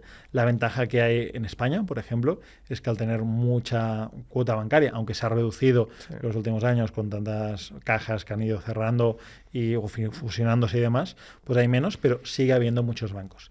Y el otro día una amiga me preguntaba, ¿cuáles son los mejores bancos para financiarse? Eso cambia con el tiempo y lo mejor es que visites varios. Pero le decía a varios bancos y me decía, pues no lo conozco, ¿no? Y ahí con Sofi decíamos, pues no hay ninguno que conozca. Dice, ¿y el banco de toda la vida de la esquina? Digo, bueno, estos bancos más comerciales... Comenta alguno, Pau. Ahora comento alguno. Estos bancos más comerciales no suelen ser los que tienen las mejores ofertas. Como todo, si llevas una trayectoria en el banco, si te conocen bien y demás, te pueden hacer condiciones porque te conocen como cliente y saben de tu buena solvencia económica. Pero bancos con los que últimamente la comunidad nuestra de Inversor Pro ha ha hecho operaciones y que veo que han funcionado. Por ejemplo, un banco que durante años lo ha hecho muy bien, quizá ahora no sería el top 1, pero es ING. Es un banco que ha tenido hipotecas y ha hecho hipotecas también de inversión a números bastante decentes. Y alguno dirá, pues a mí ING no me... Puede ser, porque también hay un tema personal y hay un tema de esto, ¿no? Por ejemplo, hay otros bancos poco conocidos, como por ejemplo Abanca, es un banco que también ha estado dando financiación que ha sido bastante razonable. Deutsche Bank también es un banco que ha dado préstamos. De hecho, mi chica lo hizo con Deutsche Bank y le dieron el 100% a la compra de su casa a través de un broker hipotecario, que es un truquillo que luego te doy. Vale. Y hay, como eso hay algunos más. Por ejemplo, también un banco andorrano que opera también, que es Ambank, también está consiguiendo para inversión algunas hipotecas muy buenas. Y no solo esto, sino que si tú ya tienes una propiedad y quieres refinanciar esa propiedad, lo que están haciendo es que te la tasan y, por ejemplo, si la propiedad la compraste por 50.000 y ahora vale 80.000, te la rehipotecan con el valor de hoy, no te dan el 100% del valor de hoy, y con lo cual puedes sacar financiación y sacar dinero, recuperar parte del dinero por la subida que ha tenido eso. Ambank, por ejemplo, es una de las entidades, hay más, que lo hacen en España. Bueno, por darte 4 o 5 ejemplos de bancos. Y lo del broker hipotecario. Cuando tú entras en un sector que no es el tuyo, que no conoces a toda la gente, a todos los players, a todos los actores, si consideras la posibilidad de pagar a un broker hipotecario para que te consiga una hipoteca, es una buena opción. De hecho, el pagar 3.000, 4.000 euros a un broker hipotecario para que te dé unas mejores condiciones y para que te ahorre tiempo, de nuevo, puede ser una opción que se planteen muchos inversores o gente que quiere comprar su propia casa por tener ese abanico. Yo siempre digo que con los brokers hipotecarios, igual que nosotros, por ejemplo, cuando digamos que trabajamos con clientes y les proponemos pisos, que lo relevante aquí es que puedes tener una pequeña cuota de ponerte a trabajar, pero que la gran mayor parte de la cantidad del dinero se lo pagues cuando hayan concedido la hipoteca. Claro. Es decir, que no les pagues los 3.000 para empezar a trabajar, y quizá te piden 300 de compromiso o algo así, pero que les pagues la mayor parte de la cantidad cuando te hayan concedido la hipoteca. ¿Y cómo puedes detectar un buen broker hipotecario o conseguir un buen broker? La experiencia, la zona, el explicarles tu perfil y preguntarles, por ejemplo, cómo lo harían, ¿no? Es como si yo te contratara, siendo tu broker hipotecario, ¿qué me recomendarías? ¿Qué tipo de bancos? ¿A qué puedo aspirar? Hacer preguntas estas abiertas hacen que veas, mira, pues ha hecho 2 hipotecas, un caso como el tuyo, que eres una persona que tiene una pareja, que tenéis 2 nóminas, que tenéis no sé qué. O sea, que vas viendo cómo reacciona en este caso. Son temas a tener en cuenta. Y no pagarle hasta que no cierres el acuerdo hace que también se, digamos, tenga el incentivo para moverse. Hay otra opción que también te quería comentar, que es la opción de comparadores online, que es 100% gratuito, y que ahí puedes poner tus datos. Como Idealista, ¿no? Hay Trioteca también, no sé. Sí, hay varios, pero comparadores me refiero a de hipotecas. Vale. De hipotecas, hay varios, y esos comparadores de hipotecas, en Google, comparador de hipotecas, hay 2 o 3 que son los principales. Lo que hacen es que tú pones los datos y que luego ellos les tiran esta información tuya tipo perfil ciego a las entidades financieras, y son ellas las que te vienen a buscar y te pasan a ti ofertas del tipo de hipoteca que te podrían ofrecer, con lo cual digamos que ese comparador hace el trabajo de enseñar tu perfil a varios bancos para que ellos te vendan a ti, no tú ir a que por favor dame dinero para la hipoteca, ¿sabes? Vale, pues buenos consejos los dejamos aquí en el vídeo para que la gente los pueda usar. Y luego te quería preguntar sobre el típico método, ¿no? De ir tú caminando ahí a todas las sucursales preguntando por la mejor hipoteca. ¿Cómo puedes prepararte esta reunión con el banco, ¿no? ¿Qué tienes que llevar de documentación o quizá ingresos, track record? ¿Qué nos podrías decir sobre esto? El hecho de negociar tú personalmente con el banco. Esto me ha tocado hacerlo unas cuantas veces, así que te cuento. Lo primero es tener muy clara tu información financiera. Por desgracia en España hay bastante poca cultura, aunque por suerte canales como el tuyo ayudan mucho en esto, y cada vez hay más de la gente que sea consciente cuánto gana, cuánto ingresa, su última declaración o las últimas declaraciones de la renta, la nómina, lo que paga de impuestos, lo que le queda, cuánto gasta en cada cosa. Todo esto es muy relevante para poder dar esa información. Con lo cual, cuando vamos a pedir una hipoteca, tenemos en cierto modo como que desnudarnos financieramente y decir, mira, yo gano esto, llevo 3 años trabajando en esta empresa, la vida laboral que se puede sacar de la seguridad social, por ejemplo, y esto al banco le da esa sensación de, mira, esta persona no solo se viene ahí, sentar ahí un ratito conmigo y me dice, quiero una hipoteca, quiero comprar una casa para vivir ahí, sino que te dice, no, esta persona ha venido con los deberes hechos. Porque es cierto que los bancos tienen mucho trabajo. En los últimos años han reducido oficinas y personal, con lo cual el personal cada vez tiene menos trabajo. Como mejor le des todo hecho, es mejor. Así que la vida laboral de un currículum, la vida laboral me refiero a dónde has trabajado, un currículum, tu contrato, si tienes, que evidentemente me imagino que tendrás, si es fijo, pues mucho mejor, porque a nivel temporal los bancos no son muy propicios a dar hipotecas. Por ejemplo, todo el tema de la última renta o ingresos, todo esto. Si tienes algún tipo de activo, luego también venderle al banco la posibilidad de llevarle negocio que no sea solo el negocio, digamos, de la hipoteca. Mira, yo que sepas que tengo la nómina en otro banco, pero en caso de hacerlo aquí, llevaré la nómina. Yo tengo varios seguros dentales, tengo un seguro de médico, tengo un seguro tal, como los bancos también venden muchos seguros, pero de venderle la idea de decir, mira, en este caso te voy a traer esto, te voy a traer aquello, la alarma de la casa, lo no sé qué. O sea, venderle también la posibilidad de que no gane solo de la hipoteca, sino venderle esto. Pero lo primero es darle toda la información de tú financieramente cómo estás. Y sobre los contratos temporales, ¿es posible conseguir una hipoteca con contratos temporales? Porque estoy pensando en el caso, por ejemplo, mi hermano es deportista, ¿no? Es profesional de baloncesto. Claro, los contratos que firman son de 1 o 2 años. Y sí que hay gente que a lo mejor cobra millones, ¿no? Si estás en Barcelona, Madrid o lo que sea. Pero hay gente que tiene sueldos más normales, ¿no? O también caso de los temporeros y demás, ¿no? ¿Cómo ves este tema de la financiación con contratos temporales? ¿Hay algo que hacer? Es complicado. Es complicado. La mejor recomendación, que no es sencilla, es que si tienes cierto histórico en ese sentido y tienes alguna persona que te puede apoyar, pues que tengas una avalista. Porque eso implica liar a otra persona. Es decir, que una persona le pida a un padre, a un hermano, que sí que tenga esa recurrencia de ingresos de eso. Y me parece mal, tiene por qué. Y creo que los bancos en ese sentido se equivocan, pero son parámetros y es muy difícil saber si un temporero seguirá trabajando dentro de cierto tiempo. Claro, porque el patrimonio, perdona Pau, cuenta menos, ¿no? O sea, imagínate que a lo mejor tienes un contrato de 1 año o de 2, pero tienes un patrimonio de $500,000 y quieres financiar 100.000 euros. No, eso suma. Si tú puedes ignorar el patrimonio, evidentemente suma. Pero por desgracia, la mayor parte de temporeros no tienen eso. Pero, eso se suma. Si puedes ignorar ese patrimonio, puedes garantizar de alguna manera ese patrimonio, eso suma. De todos modos, a mí me parece muy mal que los bancos no tengan en consideración a este público y que no sepan valorar como la habilidad de esa persona de poder ir cambiando de trabajos en el tiempo, lo que sea, y que tengan esa posibilidad de ganar dinero en diferentes momentos, ¿no? ¿Por qué? Porque el banco asume algo que a mí no me entra en la cabeza. Asume que una persona que trabaja en un trabajo fijo seguirá teniendo toda su vida en trabajo fijo y seguirá cobrando para poder pagar la hipoteca. Claro. Lo cual está hiper demostrado que no es verdad. Que mucha gente que trabaja, en algún momento la despiden o cambia de trabajo, lo que sea. Menos la mayoría de funcionarios. Exacto. Hay que decirlo. Sí, eso es verdad. De hecho, hay mejores condiciones para los funcionarios. Claro. Tenemos clientes que son funcionarios y se hartan a pedir las hipotecas hasta que el banco les da, porque también hay un cupo, que también hay mucho dicho esto en internet, y hay un cupo, un límite de hipotecas que te pueden dar por tu capacidad financiera. Pero me gustaría que los bancos, es difícil, pero que valoraran la persona. Oye, esta persona tiene unos estudios, trabaja en un sitio o lo que sea, o tiene la posibilidad luego en trabajar. Oye, si pierde un trabajo y está ganando 1.800 euros, lo lógico es que en un tiempo prudencial encuentre otro trabajo con ese sueldo más o menos similar, ¿no? Entonces pienso que es un agravio y creo que con el tiempo se irán dando cuenta porque están dejando un mercado. Además, las empresas cada vez más son más flexibles. Sí. Las empresas valoran la posibilidad de que si puedes ser autónomo, no falso autónomo, y tener varios trabajos, llevar trabajo para ti, unas horas, todo esto y demás, es algo importante, ¿no?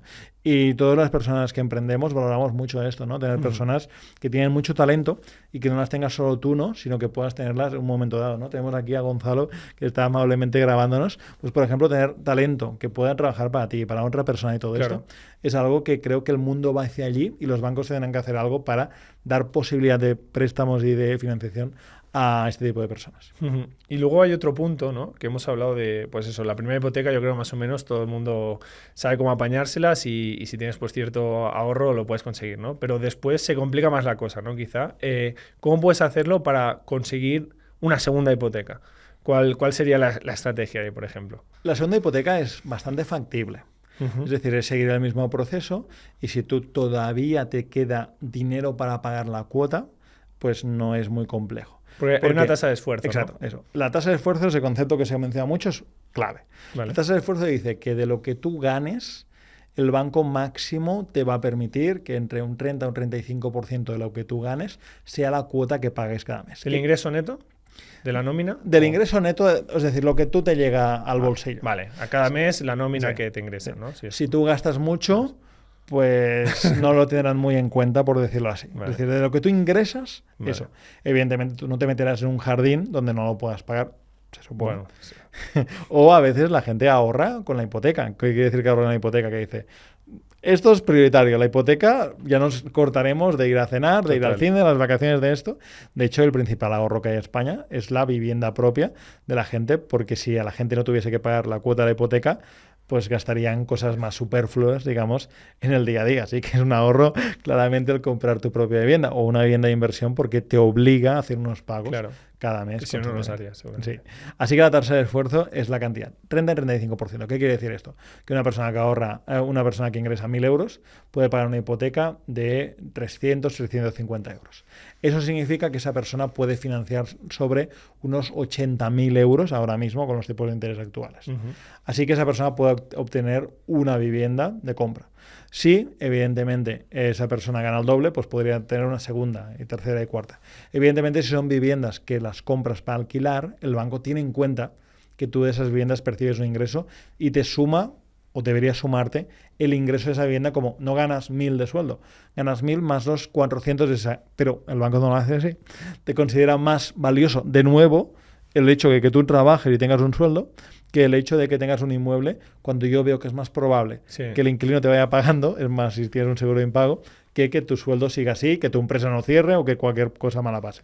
Pero no te contará el 100% del ingreso del alquiler, sino que te contará pues un porcentaje. Cada banco pues, te contará un 70%, un 60%, con lo cual suma, pero no suma tanto. Vale. O sea, la clave entiendo que es pues aumentar tus ingresos y que te cuadre la tasa de esfuerzo y al final pues ser un perfil atractivo y venderte bien al banco, ¿no? Exacto. Resumiendo un poquito. Nosotros a nuestros clientes lo que les recomendamos cuando se quedan en ese punto es que dentro del sector inmobiliario, como un trabajo aparte de su trabajo normal, digamos, que generen ingresos extra. Por ejemplo, en nuestra comunidad de inversores hay gente que lo que hace es que ya me he quedado pelado, ya no puedo hacer más hipoteca, no tengo capital. Ok, pues como tienes una comunidad grande de inversores, más de 2.000 inversores ahora mismo, lo que puedes hacer es buscar oportunidades, y esas oportunidades las pasas a un compañero de la comunidad, lo compra otro compañero y te paga 5.000, por ejemplo. Hostia, qué buena esa. Y así, esos 5.000 con su facturita suben tus ingresos, el banco lo ve con buenos ojos y además tienes 5.000 en el bolsillo para seguir invirtiendo. Bueno, hemos hablado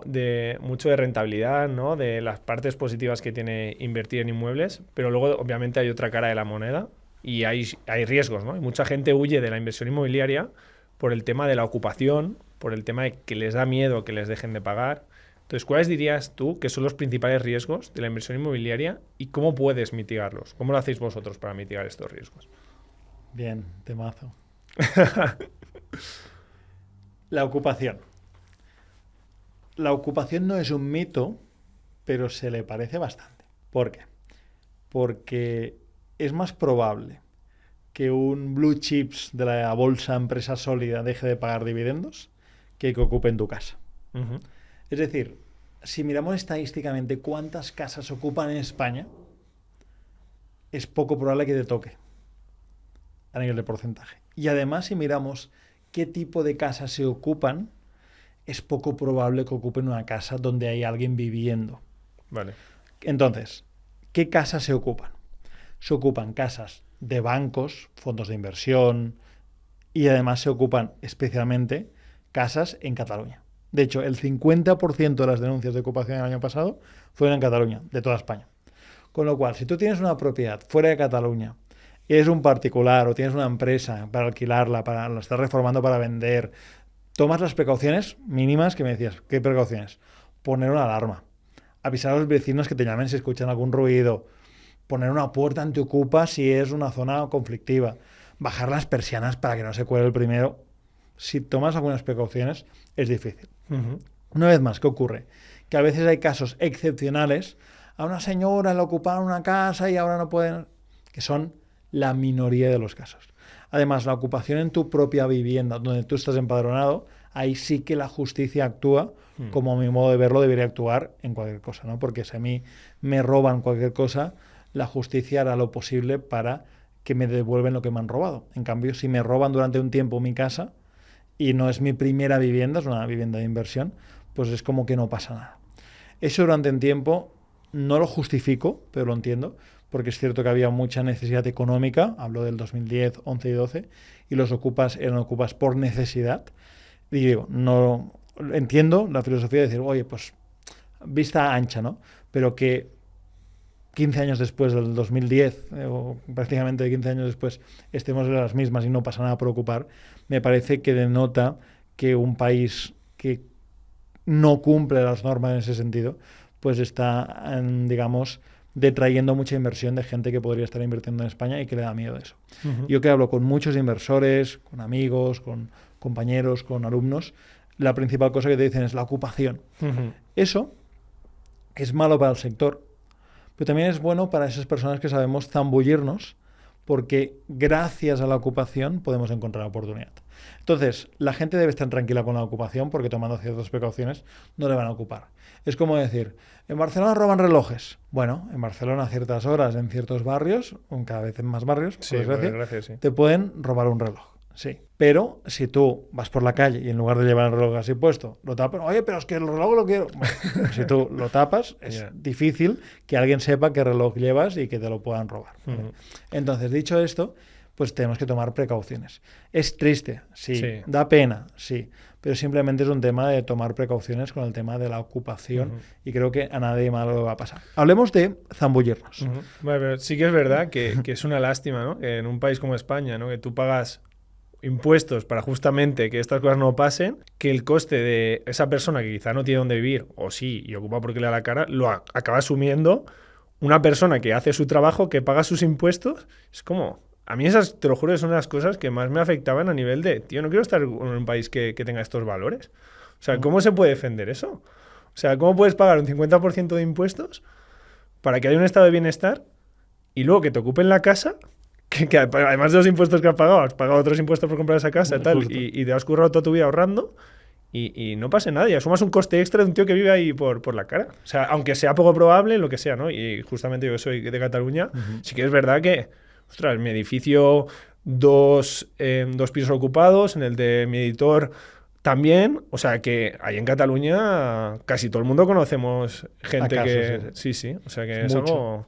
Es mucho más probable en Cataluña la ocupación, y la política aquí tiene a veces cosas a favor y cosas en contra, y en este caso en Cataluña pues se nota y se nota mucho. Dicho esto, y ya me he desahogado, sigue Pau, por favor, con las soluciones. No, nos zambullimos en la parte, porque yo creo que sí que es cierto que cuando te quieres meter en el sector inmobiliario, las mejores oportunidades están cuando hay problemas. Entonces nosotros como inversores sí que a menudo hemos comprado propiedades ocupadas.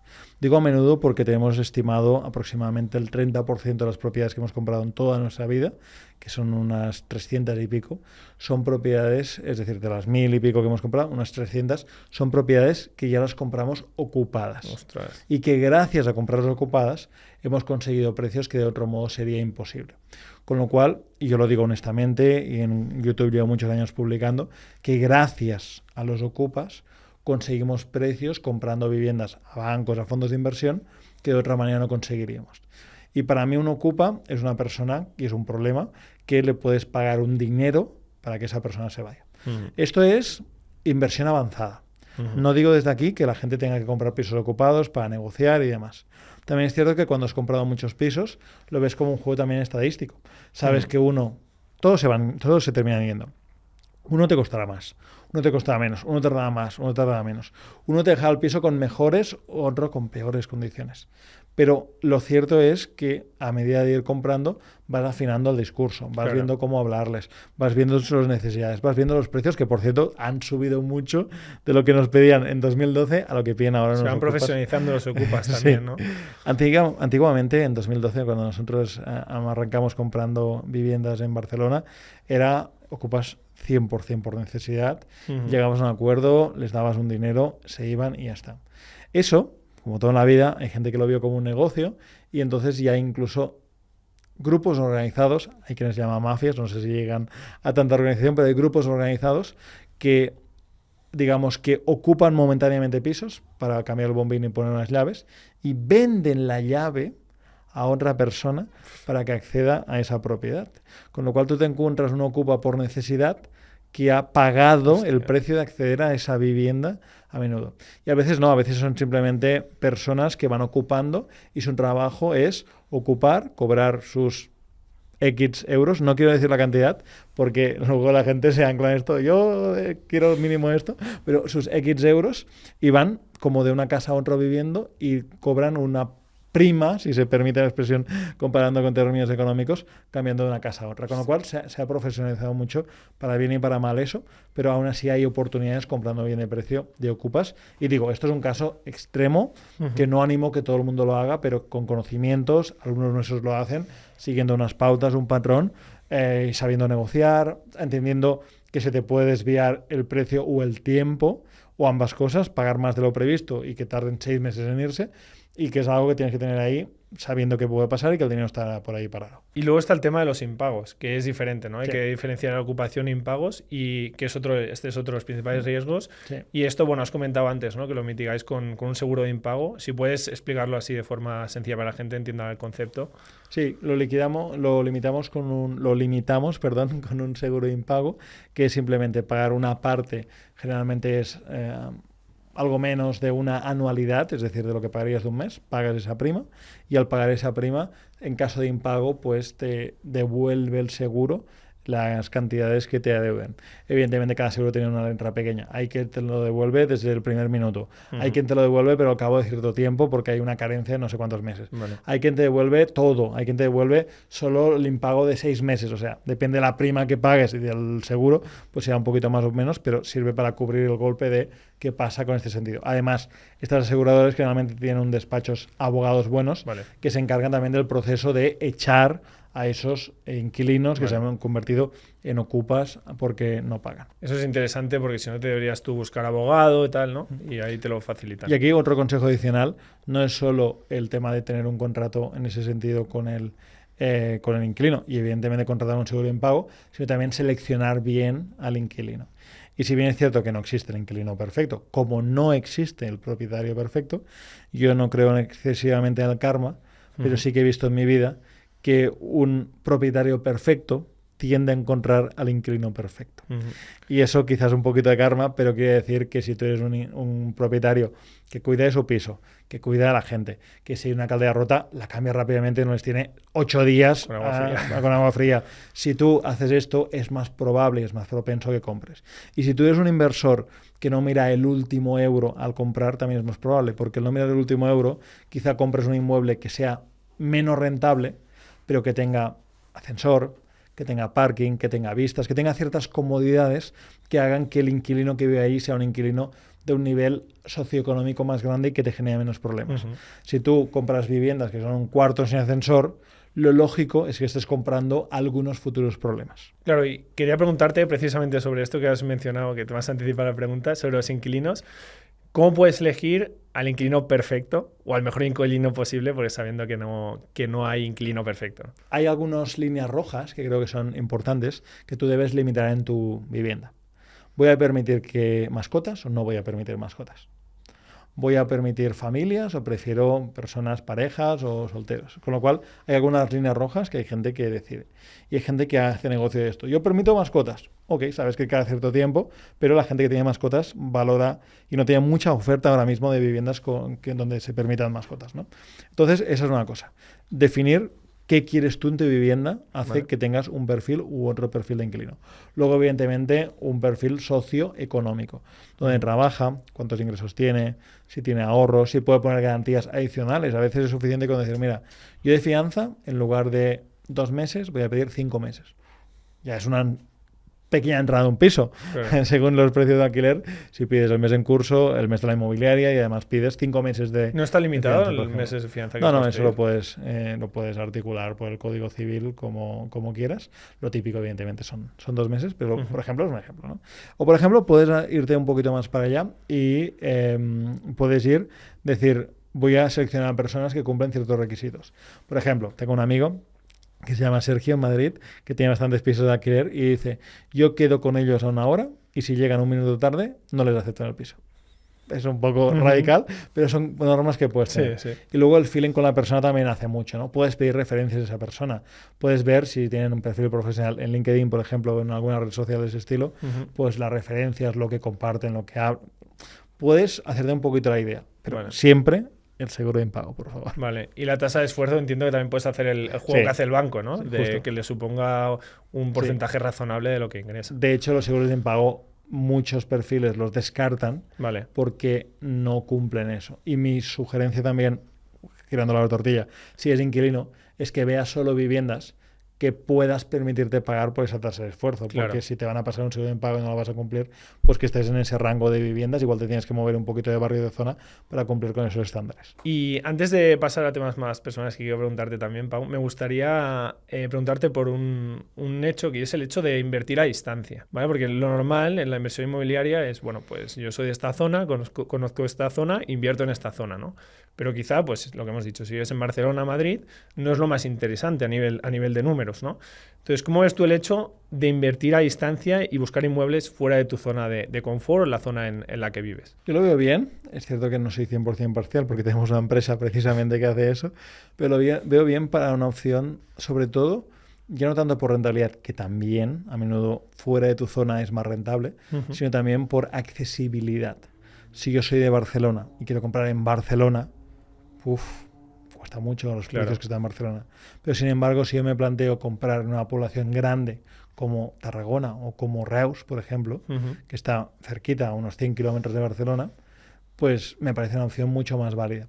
Con lo cual, comprar en Tarragona o Reus puede hacer que yo compre por la mitad, o incluso la mitad de lo que cuesta un piso en la zona de Barcelona. Puedo comprar una vivienda por Reus alrededor de 100.000 euros, por ejemplo, depende del barrio y demás, pero alrededor de 100.000 euros, y pueda tener más accesibilidad a esa vivienda con su hipoteca y eso. Puedes tener una vivienda con una entrada de 30.000 euros, puedes comprar una vivienda en Reus que es imposible en cualquier zona de Barcelona ciudad. Así que también hay ese punto. Evidentemente, en ese sentido, sí que es bueno que te puedas apoyar o te puedas ayudar con empresas que te ayuden, que puede ser la nuestra o cualquier otra, pero empresas que te ayuden, que conozcan la zona, que tengan gente, como nosotros tenemos en todas las zonas que trabajamos, gente físicamente ahí, que sea tus manos y tus ojos para que las cosas, aunque puedan tener algunos inconvenientes por el camino, pero se hagan con la mayor diligencia y de la mejor manera posible. ¿Y tú, Pau, dónde inviertes? ¿Dónde invierte Pau Antó?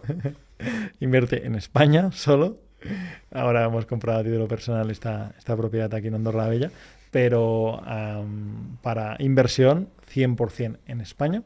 Como te puedes imaginar, al tener también ese perfil público con seguidores y demás, pues hay muchas propuestas que me llegan para invertir fuera de España, en muchos sitios, desde la bonita República Dominicana hasta, por supuesto, Bali, Filipinas y muchos sitios similares. Y soy un claro defensor de no invertir en estos sitios. Por supuesto, en Dubái tampoco, no invertir en estos sitios. Me salen anuncios a mí, ahora de invertir en Dubái y tal, no sé. Hay muchísimos. De invertir en muchos sitios por diferentes razones. En primer lugar, porque creo que una persona tiene que hacer lo que entiende y en nuestro caso tenemos muchísima experiencia en el mercado inmobiliario. Luego tenemos también un equipo consolidado y conformado dentro del mercado inmobiliario, con lo cual ya tenemos el acceso a oportunidades, las notarías, las reformas, o sea, tenemos ya toda la estructura montada y replicar eso en otro país no nos lo planteamos. Luego también que cuando viajas, la idea está en no compro una casita en Bali porque así cuando me iré de viaje la usaré 2 semanas al año. Bueno, Bali es precioso, pero Bali está lejísimos. Entonces no sé si irás cada año 2 semanitas a Bali, pero cuando tienes que coger 2 aviones para llegar a Bali, pues a veces se hace un poco cuesta arriba. Y luego también te puedes alquilarte una casa aquí y allá con esa inversión, con lo cual esas segundas residencias, yo no creo en el concepto en ese sentido de las segundas residencias y creo que es mejor que ese dinero lo inviertas eficientemente en otro lado y que alquiles una segunda residencia. Y luego también el tema de qué pasará con estos países. Son países que lo han hecho bien, son países que tienen algún tipo de atractivo, si no, no todo el mundo hablaría de Bali, Filipinas, República Dominicana, Dubái o el país que sea, no hablaría de esos países, pero ¿hasta cuándo? Porque a veces se generan burbujas cuando mucho cliente de fuera compra en estos países. De hecho, una preocupación que tengo recientemente por Dubái, y se la comunico a muchos inversores y muchos de ellos no me hacen caso, veremos el tiempo a quién da la razón, porque decía alguna frase estas de bolsa, que el mercado puede estar más tiempo no cuerdo que tu solvente o algo así, ¿no? Sí, No sé exactamente cómo es la frase. Pues eso a veces ocurre. Mi sensación con Dubái, por ejemplo, es que yo cuando invierto en inmuebles miro mucho quede único y quede único en el sentido no que sea espectacular, sino que sea poco repetible o por zona, por ejemplo, o por ubicación. Por ejemplo, yo veo Dubái, que es una ciudad que yo he estado un par de veces y me parece muy divertida para estar 10 días y volverte para casa, pero eso ya depende de los gustos. Entonces, miro Dubái y digo, a ver, aquí el supply, la cantidad de viviendas que se pueden hacer es infinita. Desierto, ¿no? Desierto. Pero no solo eso, sino que son tan iluminados, en el buen sentido de la palabra, los de Dubái, que no solo construyen el desierto, sino que crean islas artificiales para seguir construyendo en La Palmera o en islas que montan ahí en el mismo mar, ¿no? Con lo cual dice, esta gente no tiene límites de construir. Y cuando algo puedes construir más y más y más y más y más y no tienes límites, lo lógico, oferta y demanda, es que los precios tiendan como a bajar en ese sentido. Evidentemente habrá viviendas más lujosas, menos lujosas, habrán condominios, Sí, lógico. A mí me da cierta cosa invertir en estos países, la verdad. Y luego en países del sudeste asiático, algunos inversores nuestros hace muchos años, que ahora son inversores nuestros, pero hace años no, tuvieron la mala experiencia de que sus casas desaparecieran, por ejemplo, con el tsunami. Ostras, lo cual son cosas que hay que tener en cuenta también, esos fenómenos adversos que también hemos sufrido recientemente con el episodio de Valencia, del DANA y todo eso. Pues hay que tener en cuenta que esas cosas pueden ocurrir en un bien inmueble y no estamos exentos de riesgos también en ese sentido. Y en redes sociales, aparte de salirte anuncios para invertir en Dubái, Bali, Filipinas y demás, también se habla mucho de la libertad financiera. Y bueno, eso es algo que mucha gente anhela. Y quería preguntarte a ti, Pau, tú que has conseguido la libertad financiera, ¿qué se siente al conseguir esta libertad financiera? Se siente alivio y responsabilidad. Quizá a partes iguales, sí. La verdad es que es un alivio saber que tienes la posibilidad de no trabajar, de gestionar tu tiempo, de hacer las cosas que te gustan, porque en ese camino de conseguir la libertad financiera lo haces en un sector como el sector inmobiliario que te gusta y que toda la vida te ves haciendo operaciones, comprando y vendiendo. Ahora tenemos la suerte también de tener una comunidad fuerte de inversores y nos complementamos mucho y hacemos operaciones unos con otros. Pero también es cierto que se siente responsabilidad de seguir haciéndolo bien, responsabilidad de tomar buenas decisiones, responsabilidad de no equivocarse, ¿no? Suelen decir que es más fácil llegar que mantenerse. Yo creo que en el tema físico que antes hablábamos de tu trayectoria a nivel deportivo y demás, pues es 100% así. Por suerte en el tema financiero, con ciertos conocimientos, patrimonio y demás, mantenerse no es tan difícil, pero sí que es cierto que un traspiés económico, una mala inversión o varias malas inversiones, un cambio de ciclo inesperado, te puede hacer daño, por decirlo de algún modo. Y aquí la diversificación creo que es relevante. En mi caso la diversificación es prácticamente todo inmobiliario, pero sí que es cierto que invertir en diferentes zonas, en diferentes tipos de activos más pequeños, más grandes, promoción, compra-venta, por ejemplo, invertir en algunos activos más de alquiler, otros más de venta, alquiler turístico por habitaciones, o sea, tener esa diversificación inmobiliaria para mí es suficiente, incluso dentro de España. Pero sí, es responsabilidad porque manejar el patrimonio que tenemos y hemos ido consiguiendo con los años exige pues cierta gestión, claro, no mucha, pero también te planteas a veces estar haciéndolo bien y evidentemente esas dudas siguen existiendo en el camino porque es lógico y creo que todos los que pasamos por ahí pues tenemos a veces esto de tendría que poner más aquí, más allá. Pues es más fácil invertir con 1.000 euros que con 100.000 euros o millones de euros. Sí, ¿no? Que bendito problema, pero la realidad es que es así. Tener mucho dinero a veces también da problemas, aunque obviamente yo creo que es mejor tener mucho dinero. Sí, y no solo eso, sino que puedes tener también los recursos para pagar gente que te ayude. Exacto. Desde lo que contabas antes, planchar, hasta tener mejores asesores, hasta consultar con otras personas. Te abre más puertas y te abre más posibilidades.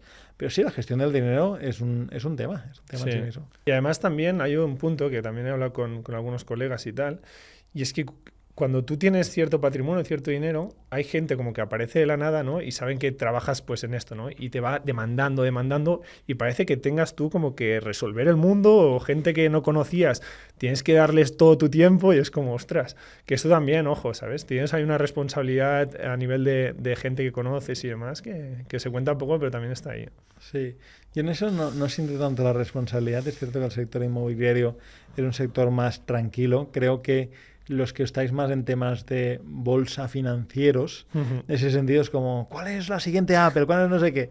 Ahí un piso es más sencillo como de analizar. Sí, pero estoy seguro que te preguntan mil cosas. No, me preguntan cosas, me gusta la parte de la ciencia, no me importa contestar. Y sí que es cierto que anteriormente me pesaba mucho más el ser perfecto, la respuesta y todo eso. Ahora también me doy cuenta que a veces, lo que decíamos antes, una inversión de 6 sea una gran inversión dentro de 10 años, ¿sabes? Entonces, es mejor hacer algo imperfecto que no hacerlo. Y otra cosa que creo que aprendes con el tiempo es que tampoco tienes que saberlo todo ni responder a todo. O sea, puedes decir simplemente, no lo sé, ¿sabes? A mí a veces me preguntan, oye, ¿qué tal esta empresa china? No sé qué. No me la he mirado, ¿sabes? O sea, no tengo ni idea. O sea, yo hago esto es lo que te cuento, yo en tu caso haría esto, pero esa empresa no tengo ni idea. Y lo dices y hasta te quedas tranquilo. No tienes que cumplir las expectativas de todo el mundo tampoco, ¿no? Totalmente. Nosotros, de hecho, ahora mismo en la formación tenemos expertos específicos en cada campo, porque sí que es cierto que yo toco todos los palos, pero en reformas hay gente que sabe más que yo. Tenemos un abogado, tenemos un fiscalista, por ejemplo. Son temas que yo me puedo defender, pero creo que es importante rodearse, como decíamos, de gente que sea más buena que ti y pueda darte a ti mismo y al equipo, a los clientes y demás la mejor, digamos, información en cada momento. Y en redes también, volviendo al tema de las redes sociales y lo que se lleva y demás, se habla mucho del concepto, ¿no?, de vivir de rentas, libertad financiera y demás. Entonces yo quería preguntarte sobre el tema de vivir de rentas, que es algo muy comentado en el tema inmobiliario, si piensas que una persona normal puede vivir de rentas o es probable que lo consiga de verdad. Estoy absolutamente seguro que puede cualquier persona vivir de rentas en menos de 5 años. Buena exclusiva aquí, Pau. Y si quieres lo desgranamos. Justifica la respuesta. Sí. Mira, vivir de rentas, yo diría que hay como 3 niveles de rentas. Para mí el nivel 3.000 euros sería el nivel de no tengo que ir a trabajar. Para mí el nivel 10.000 euros al mes es el nivel de puedo hacer casi cualquier cosa. Sí. Y para mí el nivel de más de 50.000 al mes es no tengo que mirar un precio nunca más en la vida. Evidentemente habrá quien dirá, no, pero es que si un yate cuesta, no sé. Bueno, quizá ese yate lo puedes alquilar en lugar de comprar. Pero si un avión privado, ese avión privado que te cuesta volar 4, 5, 6.000 euros la hora, lo podrás alquilar en lugar de comprar. Pero más de 50.000 al año es que no tienen ningún sentido. Al mes. Al mes, perdón. No tienen ningún sentido. Entonces, sabiendo que hay esos 3 niveles, cuando yo pienso en vivir de rentas, pienso en el primero de los niveles. 3.000 euros para decir, soy dueño de mi vida y no tengo que estar transaccionando mi tiempo por dinero en un horario y en un trabajo que quizá no me gusta o con gente que quizá no me cae del todo bien. Eso en 5 años lo debes conseguir sí o sí. ¿Cómo? Bien, en el sector inmobiliario mucha gente piensa que la solución única es comprar una propiedad y alquilar. Nosotros hemos desarrollado con los años lo que conocemos como la multiestrategia, que simplemente es entender en qué punto estás y qué debes hacer para avanzar hacia el siguiente punto. Hay mucha gente que en el sector inmobiliario, 1, piensan que solo hay un camino, una fórmula, error, y 2, también piensan que hay, digamos, solo la posibilidad de ir tocando muchos palos a la vez. No, nosotros, con nuestros clientes y la metodología que tenemos es muy sencilla, es decir, ¿en qué punto estás? ¿Qué quieres terminar consiguiendo? Y una vez sepas qué quieres terminar consiguiendo, lo que tenemos que hacer es trazar el camino mejor para llegar a esta meta de la manera más rápida y con los mínimos errores posibles. Entonces te voy a poner un ejemplo de una persona normal, tipo que podemos dibujar tú y yo, que lo que yo le diría a esa persona que tiene que hacer. Imaginemos una persona, para que sea para todos los públicos, que tenga 10.000 euros ahorrados. Vale. ¿Puede invertir en inmuebles? Sí. ¿Qué puede hacer una persona con 10.000 euros ahorrados? ¿Puede comprar un trastero? Sí. Enterrar el dinero en un trastero le puede dar 50 euros al mes. ¿Es un buen negocio? No. Yo no se lo recomendaría. Vale. Entonces, ¿qué puedo hacer con 10.000 euros? Bueno, esa persona con 10.000 euros puede, por ejemplo, alquilar una vivienda en una ciudad donde haya mucha demanda de habitaciones y realquilarla. No comprarla, la alquilas y con el permiso del propietario la realquilas por habitaciones. Es el rent to rent, ¿no? Rent to rent. Eso te puede permitir ganar, y eso lo ha hecho mi chica y muchísima gente más de nuestra comunidad de inversores, y eso te puede permitir ganar en unos 500, 600 euros cada mes por el total de la vivienda. No por la habitación, sino por el total de la vivienda. Ganas un poquito de cada habitación y la vivienda ganas 500 euros al mes. Vale. ¿Eso qué significa? Que esa inversión, pongamos de 10.000 euros, porque lo pongo todo en el alquiler, en el mobiliario, el primer mes, que todavía no me ha entrado gente, 10.000 euros. Vale. Significa que ahí estás ganando 6.000 euros al año. 500 al mes por 12 meses, 6.000 euros al año. Vale. Los 6.000 euros al año nos dan igual. Vamos a ir a buscar los 3.000 al mes. ¿Vale? Tenemos ya 500, con lo cual si lo miramos en términos financieros, 500 sobre 3.000, estamos hablando de que tenemos prácticamente un 20% de este objetivo conseguido. Entonces, ¿cuál es el siguiente camino? Si es como ya no tenemos más dinero. Bien, podríamos seguir haciendo esto, por ejemplo, financiándonos con algún amigo conocido y conseguir otra vivienda y luego le vas devolviendo el dinero. De hecho, mi chica, algunas propiedades que tiene de rent to rent, precisamente el alquiler, me pedía a mí el dinero y me decía, déjame el dinero y tal. Yo se lo tenía que hacer a claro, tipo, tienes que a hacer tipo de una interés. pequeña reforma quizá, ¿no? Sí, justo. Yo se lo tenía que hacer a tipo de interés cero, evidentemente, pero puedes incluso pagar algo de intereses que sean mínimos, pero que te permita ya generar esos ingresos.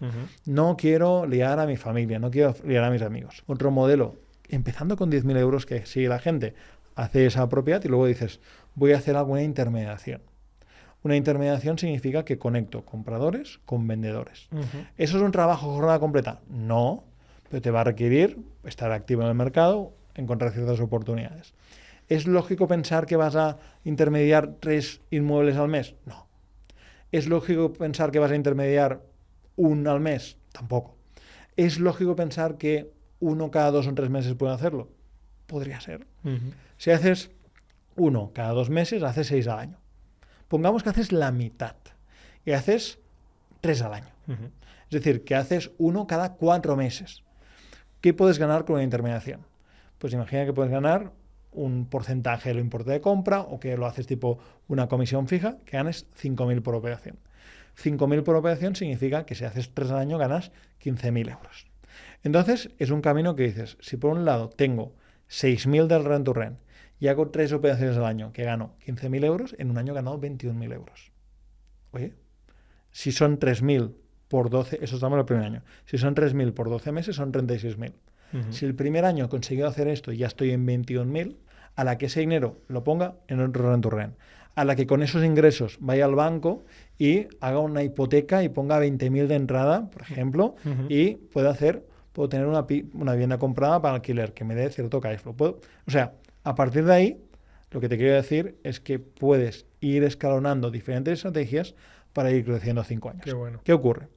Lo que ocurre es que la gente no tiene paciencia para enriquecerse en 5 años. Una frase también de estas, hoy estamos de frases, que dice algo así como la gente prefiere arruinarse rápidamente en lugar de enriquecerse lentamente, ¿no? Totalmente. No sé de quién es. Peter Lynch, creo que, sí. Grandísimo, Peter Lynch.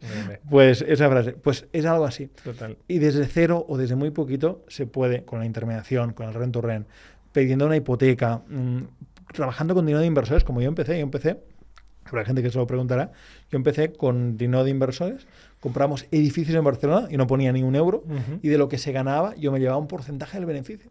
Pues también hay una oportunidad buena. Si a mí me presentas una oportunidad buena, yo voy a invertir. Claro.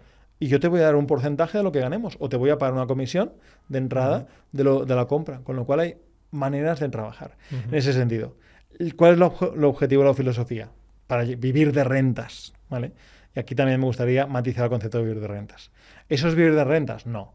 Eso es hacer, lo que estoy proponiendo, actividades que te capitalicen para que llegue un momento donde de manera muy pasiva, que no 100% pasiva es sin tener que trabajar o intercambiar tiempo por dinero, pues de manera muy pasiva. Para mí vivir de rentas es tener varias propiedades con una dedicación mínima, que alquiladas por habitaciones o alquiladas a largo plazo, que tienen un dinero. Vivir de rentas pasivamente puede ser hacer una operación de comprar y vender al año, que te puede meter 20, 25.000 euros extra. Pero vivir de rentas no es tener 80 pisos gestionados ni abrir puertas de Airbnb, eso es más gestión, ¿no? Claro. Creo que el camino de la gestión lleva a que te capitalices y que luego puedas llegar a vivir de rentas, siempre pensando que para mí los ingresos pasivos 100% no existen. Y siendo con las frases, tú dijiste una que creo que encaja muy bien, que es la de que la inversión inmobiliaria es fácil, pero no es rápida. Sí, justo. Y entonces yo creo que el problema es este, ¿no? Que la gente pues se piensa que de un año para otro ya va a poder vivir de rentas o lo que sea, y hay que poner el trabajo, hay que tener conocimientos, hay que formarse, y es un camino, ¿no? Que al final... Yo empecé a invertir en 2012 con estos judíos, comprando edificios. Trabajé solo de 2012 a 2019. En 2020 contraté a mi secretaria, mi primera persona que contraté, por horas, que me empezó a ayudar. Meses más tarde entró una persona al equipo, mi hermano, y ahora somos una empresa de más de 70 personas. Es decir, que la mayor parte de mi vida profesional he trabajado solo y en mucho silencio para poder llegar aquí teniendo una empresa de más de 70 personas, un negocio que funciona, inversiones, patrimonio, todo eso. Así que es curioso, pero sí, hay que trabajar mucho y en silencio para conseguir. Pero yo porque he ido por un camino y porque tengo como un nivel de patrimonio superior, podríamos decir, a ese objetivo de los 3.000 al mes.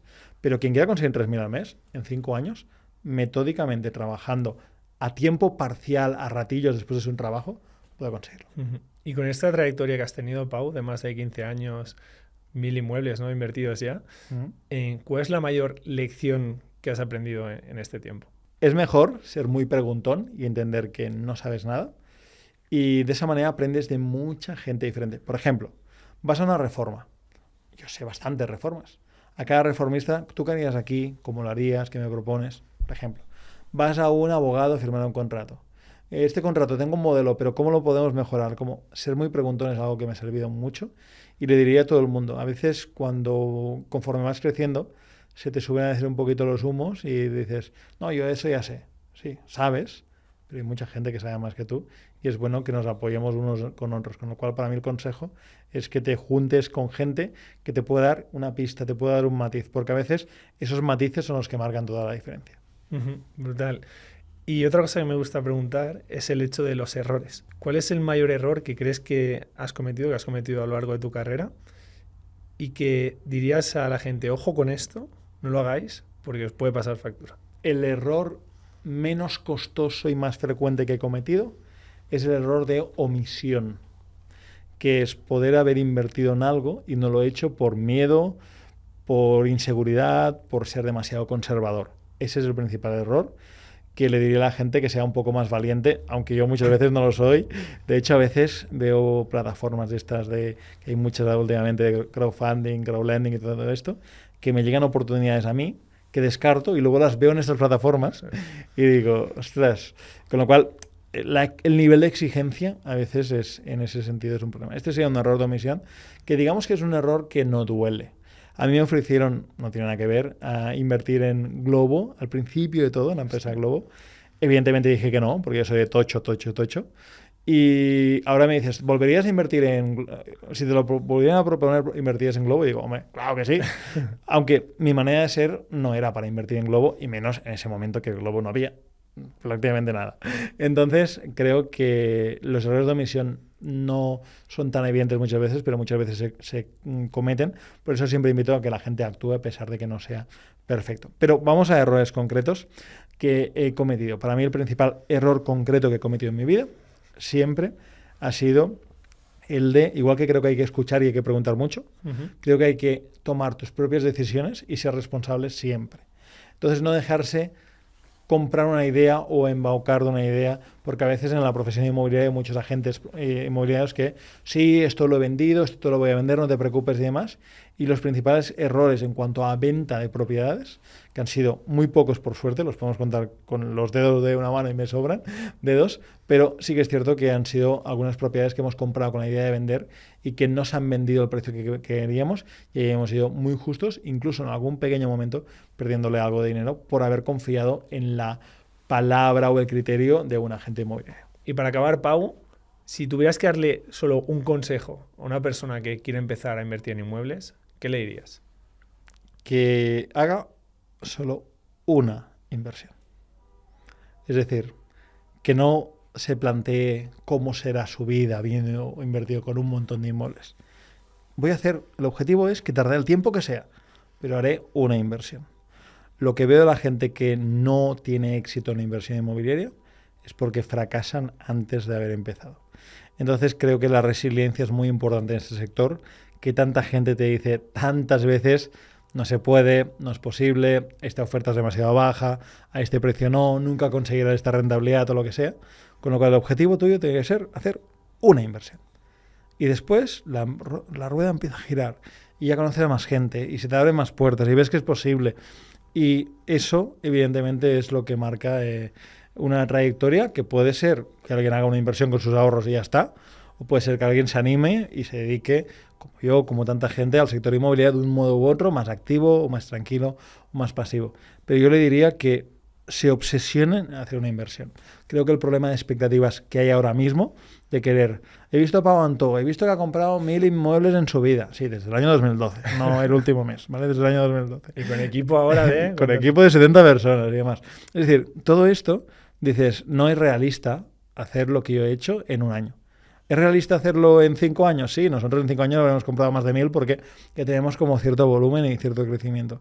Con lo cual les pediría a la gente que sea rigurosa, que sea resiliente, que vayan a por una operación simplemente. Qué bueno, Pau. Pues con esto nos quedamos. Muchísimas gracias por compartir pues, toda tu experiencia o una parte de tus conocimientos. Estoy seguro que ha aportado muchísimo valor y que a la gente le ha gustado. Y bueno, Pau no quería hacer ninguna promo, pero bueno, dejaremos por aquí abajo igualmente los datos de su gestora, también de sus redes sociales, por supuesto, donde ofrece mucho contenido de valor de forma gratuita para que todos podáis aprender. Y bueno, también pues tiene su formación por si a alguien pues, le gusta más la gestión activa y adentrarse en este mundillo. Pues Pau, un placer. Igualmente, me lo he pasado muy bien. Y a vosotros, como siempre, no os olvidéis, si os ha gustado el contenido, suscribiros al canal. También recordad que tenéis mi newsletter gratuita. Un saludo y nos vemos en el próximo vídeo.